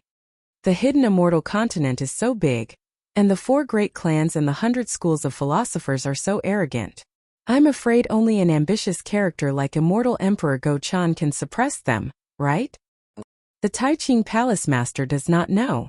When the Tai Ching Palace Master saw this, he hurriedly said, "Daoist Xiao is now our Immortal Palace's Lightning Master." Then, the Tai Ching Palace Master told him about how Xiaohua had forced the Immortal Palace's southern heavenly gate. The Tai Ching Palace Master was a sentimental person, and when he heard that Xiaohua had attacked the southern heavenly gate for the sake of Xian, his heart was already filled with admiration. The way he looked at Xiaohua was no longer as guarded as before, and there was even a hint of apology in his eyes. When the Tai Ching Palace Master finished speaking, the Tai Ching Palace Master bowed and said, "Lightning Master Xiao, this king had no choice, please forgive me." "Haha, it's fine. Xiaohua hurriedly returned the bow. "The ignorant person is not guilty. Moreover, isn't there a saying that goes no discord, no concord?" Good. The Tai Ching Palace Master was relieved that he was forgiven, but soon after, he frowned again. He lowered his head to look at the abyss and said, "Lightning Master Xiao, this king was only following orders to set up the formation, and did not know whether the Heaven Punishment Prison crystal where the 9th princess was imprisoned was at the bottom of the abyss. Moreover, this matter." As he said this, the Tai Ching Palace Master looked at the Tai Ching Palace Master with a troubled expression. The Tai Ching Palace Master continued, "If Lightning Master Xiao wants to find the Heaven Punishment Prison crystal, it is not now. After we finish speaking, Lightning Master Xiao can go down and look for it. The two of us do not have Immortal Emperor Gochen's orders, so it is not good for us to stay and help." AI troublesome. Xiaohua naturally wanted to find the Heaven Punishment Prison crystal that was imprisoning Xian as soon as possible. However, in order to avoid the Tai Ching Palace Master, he was afraid that they would discover the secret of his clone. So he sent Feng Wu, Celestial Being, and Lightning Master away a step earlier. He did not even leave behind the Fortune Gate disciples, especially the Kunlun mirror that was taken away by Celestial Being. At this time, he did not have any more people to help him explore the abyss. "Forget it, it is not now." Xiaohua pondered for a moment and said with a smile, "No matter. We will talk about it in detail when we land." When the four of them landed, they looked at each other in dismay. None of them knew what to say. The Tai Ching Palace Master pondered for a moment, then said to the Tai Ching Palace Master with a smile, "This matter started because of you, you should speak first." The Tai Ching Palace Master smiled bitterly. He pinched his chin and pondered for a long time before saying, "This matter is also a long story. Other than the Tai Ching Palace Master, no one in the Immortal Palace knows about this secret, not even the Pure Jade Palace Master. However, since the Scholar Palace Master and Lightning Master Xiao are involved in this secret, then this king will casually speak." While speaking, the Tai Ching Palace Master waved his hand and laid down a defensive array. Xiaohua nodded inwardly. The legend of the tender-like water sword was indeed different from the real situation. The real Pear Blossom Fairy was a woman who dared to love and hate. Moreover, she was not abandoned by the Tai Ching Palace Master. However, this pear blossom fairy was too domineering. She insisted that the Tai Ching Palace master at that time marry her and give her a status. Although the Tai Ching Palace master loved her and was willing to marry her, he was in the immortal palace after all. He had his own responsibilities and difficulties. The pear blossom fairy believed him at first and waited for hundreds of years. However, he did not come to propose marriage. Thus, the pear blossom fairy held her sword and forced her way to the southern heavenly gate to ask for an explanation. The guards of the Heavenly King Palace at the southern heavenly gate naturally would not allow the pear blossom fairy to enter the immortal palace, even if she had his token. However, it was also because of the token that the guards did not make things difficult for the pear blossom fairy. Unfortunately, the pear blossom fairy had a fiery temper. After waiting for several days and seeing the immortal generals rolling their eyes at her, how could she endure it? She actually forgot her original intention and clashed with the guards of the southern heavenly gate, wanting to barge into the southern heavenly gate. The Heavenly King Palace's immortal soldiers and immortal generals naturally did not dare to neglect their duties and fought with the pear blossom fairy. The tinder-like water sword was indeed powerful. Although it did not kill tens of thousands of immortal soldiers with a single sword strike, it still killed hundreds of immortal soldiers and injured several immortal generals. Chapter 46-27. As a result, the Heavenly King Palace was enraged, and so was the immortal emperor of the Lingyun Palace. Li Hua Fairy could not even leave the southern heavenly gate, much less find the master of Shangqing Palace. Just as Li Hua Fairy was heavily injured by the generals, the master of Shangqing Palace flew out of the palace with Celestial Empress's decree, ordering the generals to stop. At that time, Li Hua Fairy's heart had already given up. When she saw the master of Shangqing Palace appear and injure the immortal generals in front of her, she attacked the master of Shangqing Palace with her sword of tenderness. The master of Shangqing Palace did not dare to block her and hurriedly fled, leading Li Hua Fairy away from the southern heavenly gate to Chao Muya. Of course, Chao Muya was not Chao Muya at that time, and he was not like this. After Li Hua Fairy left, the Heavenly King Palace found out that Celestial Empress's decree was fake, and immediately reported it to Celestial Empress. Celestial Empress was also furious and ordered the Heavenly King Palace to send troops to kill her. Although Shangqing Palace's master lured Li Hua Fairy away from the immortal palace, Li Hua Fairy was stubborn and did not listen to his explanation.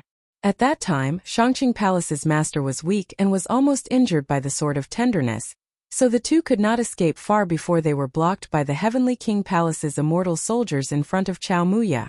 At the right time, the setting sun was like blood, the heavenly river poured, and the connate heavy water fell, corroding the entire space. The star river sand fell, destroying everything within tens of thousands of miles. A heavenly river separated Shangqing Palace's master and Li Hua Fairy. The separation of the heavenly river was only temporary, but the separation of their hearts was eternal. Even if Shangqing Palace's master wanted to die with Li Hua Fairy, he could not. Shangqing Palace's master had no choice but to kneel beside the heavenly river and beg the furious Celestial Empress to agree to what he was unwilling to do, including the promise to kill Xiao Hua today. Fortunately, Shangqing Palace's master was begging Celestial Empress. Celestial Empress felt Li Hua Fairy's deep love, so she did not use the Star River formation to destroy Li Hua Fairy's soul. Instead, she let her enter reincarnation after killing her. As for the legendary tenderness-like water sword, it was shattered by the stellar river sand in the Grand Galaxy formation, and it turned into fragments that fell into the spatial vortex created by the corrosion of the natural heavy water before disappearing. With the death of the Pear Blossom Fairy, the master of Supreme Purity Palace naturally wanted to search for tenderness-like water's whereabouts. However, strangely enough, there were no fragments of the sword anywhere near Chao Muya, nor was there anywhere within 10,000 miles. Furthermore, the master of Shangqing Palace had been searching the vicinity of Chaomu Cliff for more than 10 years, but to no avail. The Shangqing Palace master was very confused because this tenderness-like water sword was a token of love between him and Fairy Li Hua. Not only had Fairy Li Hua refined it, but he had also refined it with the Immortal Palace's secret technique. If it was within 10,000 kilometers of day and night cliff, even if he couldn't find the exact location, he should be able to sense the presence of this fragment. After the love affair with Li Hua Fairy, The master of Shangqing Palace was very dispirited. However, the responsibility of the sect forced him to cultivate diligently. At that time, the current master of the Supreme Purity Palace was one of his few good friends. The two of them often comprehended cultivation techniques together and gained experience together. As a result, their cultivation became increasingly profound. Later on, by chance, the two of them obtained the Thunder Temple's secret reincarnation technique. At that time, the two of them were cultivating the Immortal Palace's doppelganger technique. Their aptitudes were naturally rare in the world. When they were reflecting on each other's insights, the two of them suddenly had a strange idea and attempted to add the secret reincarnation technique into their doppelganger technique. This attempt was naturally blind, and they didn't place any hopes on it. However, after a few attempts they actually succeeded. Moreover, very coincidentally, both of their doppelgangers were reincarnated on the Dawn Rain continent. One of them became Enlightened Bright Sword of the White Sect, and the other naturally became Li Xiubai of the Flame Bamboo Sword sect. When Li Xiubai's cultivation was still shallow, nothing abnormal happened. However, when his cultivation entered the sword transformation realm, the primordial spirit of the master of Shangqing Palace awakened, and Li Xiubai knew of his origins. Moreover, what made Li Xiubai ecstatic was that he actually sensed the presence of tenderness like water's fragments on the Dawn Rain continent. However, he still couldn't accurately find the location of these fragments. He could only sense 9 weak presences of different sizes. Thinking of his sword cultivation sword pellet, Li Xiubai determined that after this tenderness like water sword was shattered, it turned into 9 sword pellets. Therefore, according to his understanding of these perceptions, he nurtured 9 similar sword pellets. He prepared to use these 9 sword pellets as an opportunity to find the real tenderness like water sword after he became famous on the Dawn Rain continent. The primordial spirit of the master of Shangqing Palace awakened, and the doppelganger of the master of Taiqing Palace who turned into Enlightened Bright Sword naturally also awakened. Since the doppelganger reincarnated as a Dao cultivator, Enlightened Bright Sword simply cultivated Dao techniques. It was different from what Xiaohua knew, and also different from the wills left behind by Enlightened Bright Sword and Li Xiubai. Enlightened Bright Sword looked for Li Xiubai, not to challenge him but only to find him. Before reincarnating, the 2 original bodies had done something to the doppelganger to find him. However, the development of the matter exceeded their expectations. The difference between Dao and sword in the Dawn Rain continent seemed to be even more severe than the difference between Taoist and Confucian in the hidden immortal continent. A sword cultivator and a Dao cultivator were unlikely to become good friends, and also unlikely to help each other in cultivation. And it was even more impossible for Li Xiubai to find the whereabouts of the tenderness like water sword's fragments in the Dao cultivator 3 kingdoms. Li Xiubai also entrusted this matter to Enlightened Bright Sword. But Enlightened Sword didn't have Li Xiubai's perception, so he naturally didn't obtain anything. In the end, Li Xiubai could only use the banner of challenging Enlightened Sword to come to the Dao cultivator 3 kingdoms, preparing to find the tenderness like water sword. However, fate made fools of people. Before Li Xiubai could truly begin his exploration, a problem occurred with the doppelganger technique. Li Xiubai and Enlightened Sword faced a life and death trial. Thus, Li Xiubai and Enlightened Sword joined hands to deceive the sword cultivators and Dao cultivators of the Dawn Rain continent. They hid in the ink cloud Black Forest and used the sword intent of the tenderness like water sword's fragments as a token to set up a secret trap. The 2 of them died in the cave that Xiaohua had entered. Li Xiubai and Enlightened Sword naturally couldn't write down the real truth. They only wrote down a part of the truth and left behind the cultivation technique and comprehension that they could leave behind, waiting for the cultivator who obtained the tenderness like water sword's fragments to obtain these cultivation techniques. Of course, Li Xiubai also had a selfish motive for leaving behind this cultivation technique. He could rely on this cultivation technique to easily find this cultivator in the next reincarnation. After Li Xiubai and Enlightened Sword died, their primordial spirit doppelganger once again entered the cycle of reincarnation. Although the 2 primordial spirits successfully returned to the bodies of the masters of the Supreme Purity Palace and Tai Purity Palace, they weren't as complete as the reincarnations of the Buddhist sect. The information they received wasn't particularly clear. Later on, the masters of the 2 Purity Palace used their secret technique many times, but it was never as perfect as this. Even the realm they arrived at wasn't the Dawn Rain continent anymore. After explaining the cause of the matter in detail or in brief, the master of the Supreme Purity Palace stared at Wenchu and asked, "Let's not talk about the specifics first. Wenchu Palace Master, tell this king first, where is the fragment of the tenderness like water sword? Is it the country of Jiang or the country of Shi?" Seeing the urgency of the master of the Supreme Purity Palace, Xiaohua finally woke up as if he had been enlightened. As it turned out, the 9 stars transfer sun sword pill he obtained from the Imperial Thunder Sect were the 9 fragments of the number 1 imperial weapon of the hidden immortal continent. If nothing unexpected happened, after the Milky Way formation shattered the tenderness like water sword, a passage similar to the one Xiaohua encountered appeared in the sky above Chaomu Cliff. The fragments entered the passage and turned into 9 sword pills that fell into the Dawn Rain continent. Then, they were obtained by the disciples of the Imperial Thunder Sect and sent to the treasury. Of course, when Xiaohua's primordial spirit was weak, his middle dantian was sealed. Xiaohua didn't separate his primordial spirit to cultivate true energy. Instead, he separated a strand of his primordial spirit and sent it into the Dream Slayer's sword pill.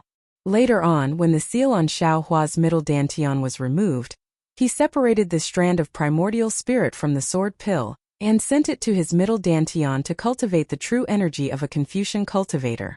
The sword intent of the 9 sword pills was also sent to his middle dantian to be nurtured by the Buddhist fire. However, in the end, Wenchu's primordial spirit still came from the 9 stars transfer sun sword pill, which meant that it came from the tenderness like water sword.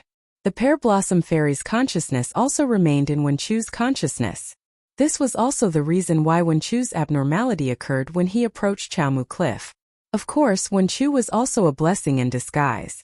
He understood love, hate and sorrow from the consciousness of the Pear Blossom Fairy, and when he transformed into a flying sword to fight with the Xinyuan sword, he cut off this consciousness and completely integrated with the real human emotions such as love, hate, sorrow, and sorrow. This made him the first doppelganger of Xiaohua to have his own human emotions, and also the first doppelganger to become a real body. Hearing the Shangqing Palace Master's words, Wenchu smiled, knowing that this was the Shangqing Palace Master's test. He replied, "Shangqing Palace Master, I'm afraid you remembered wrongly. Xiaoyu continent doesn't have a Jiang country, only the Huan country of sword cultivators, the Lian country of Dao cultivators, the Meng country, the Shi country, and the millions of Meng mountains." "Io, isn't that so?" The Shangqing Palace Master glanced at the Taiqing Palace Master, and both of their eyes revealed a smile. The Shangqing Palace Master smiled and said, "Our primordial spirits have gone through reincarnation, and our consciousness has become blurry. We can't remember these things clearly. I won't hide it from Shangqing Palace Master." Wenchu pointed at Xiaohua and said, "The one who truly obtained the tenderness like water sword fragment wasn't me, but perfected Xiao. He's a disciple of the Imperial Thunder Sect in the Shi country, and he obtained it from the Imperial Thunder Sect's treasury." Following that, Xiaohua continued and recounted how he obtained the 9-star soaring sun sword pill without hiding anything. After Xiaohua finished speaking, Wenchu continued, "After perfected Xiao obtained the sword pill, he didn't know how to nurture a sword because he wasn't a sword cultivator. The 9 sword pills formed from the tenderness like water sword had always been with him. Later on, during the Sword Dao War, he followed the Imperial Thunder Sect disciples to Sky Patrol City and fought with the sword cultivators of Maihuan country in the Sword Tomb. That war was a stalemate, and perfected Xiao was ordered to infiltrate the Huan country.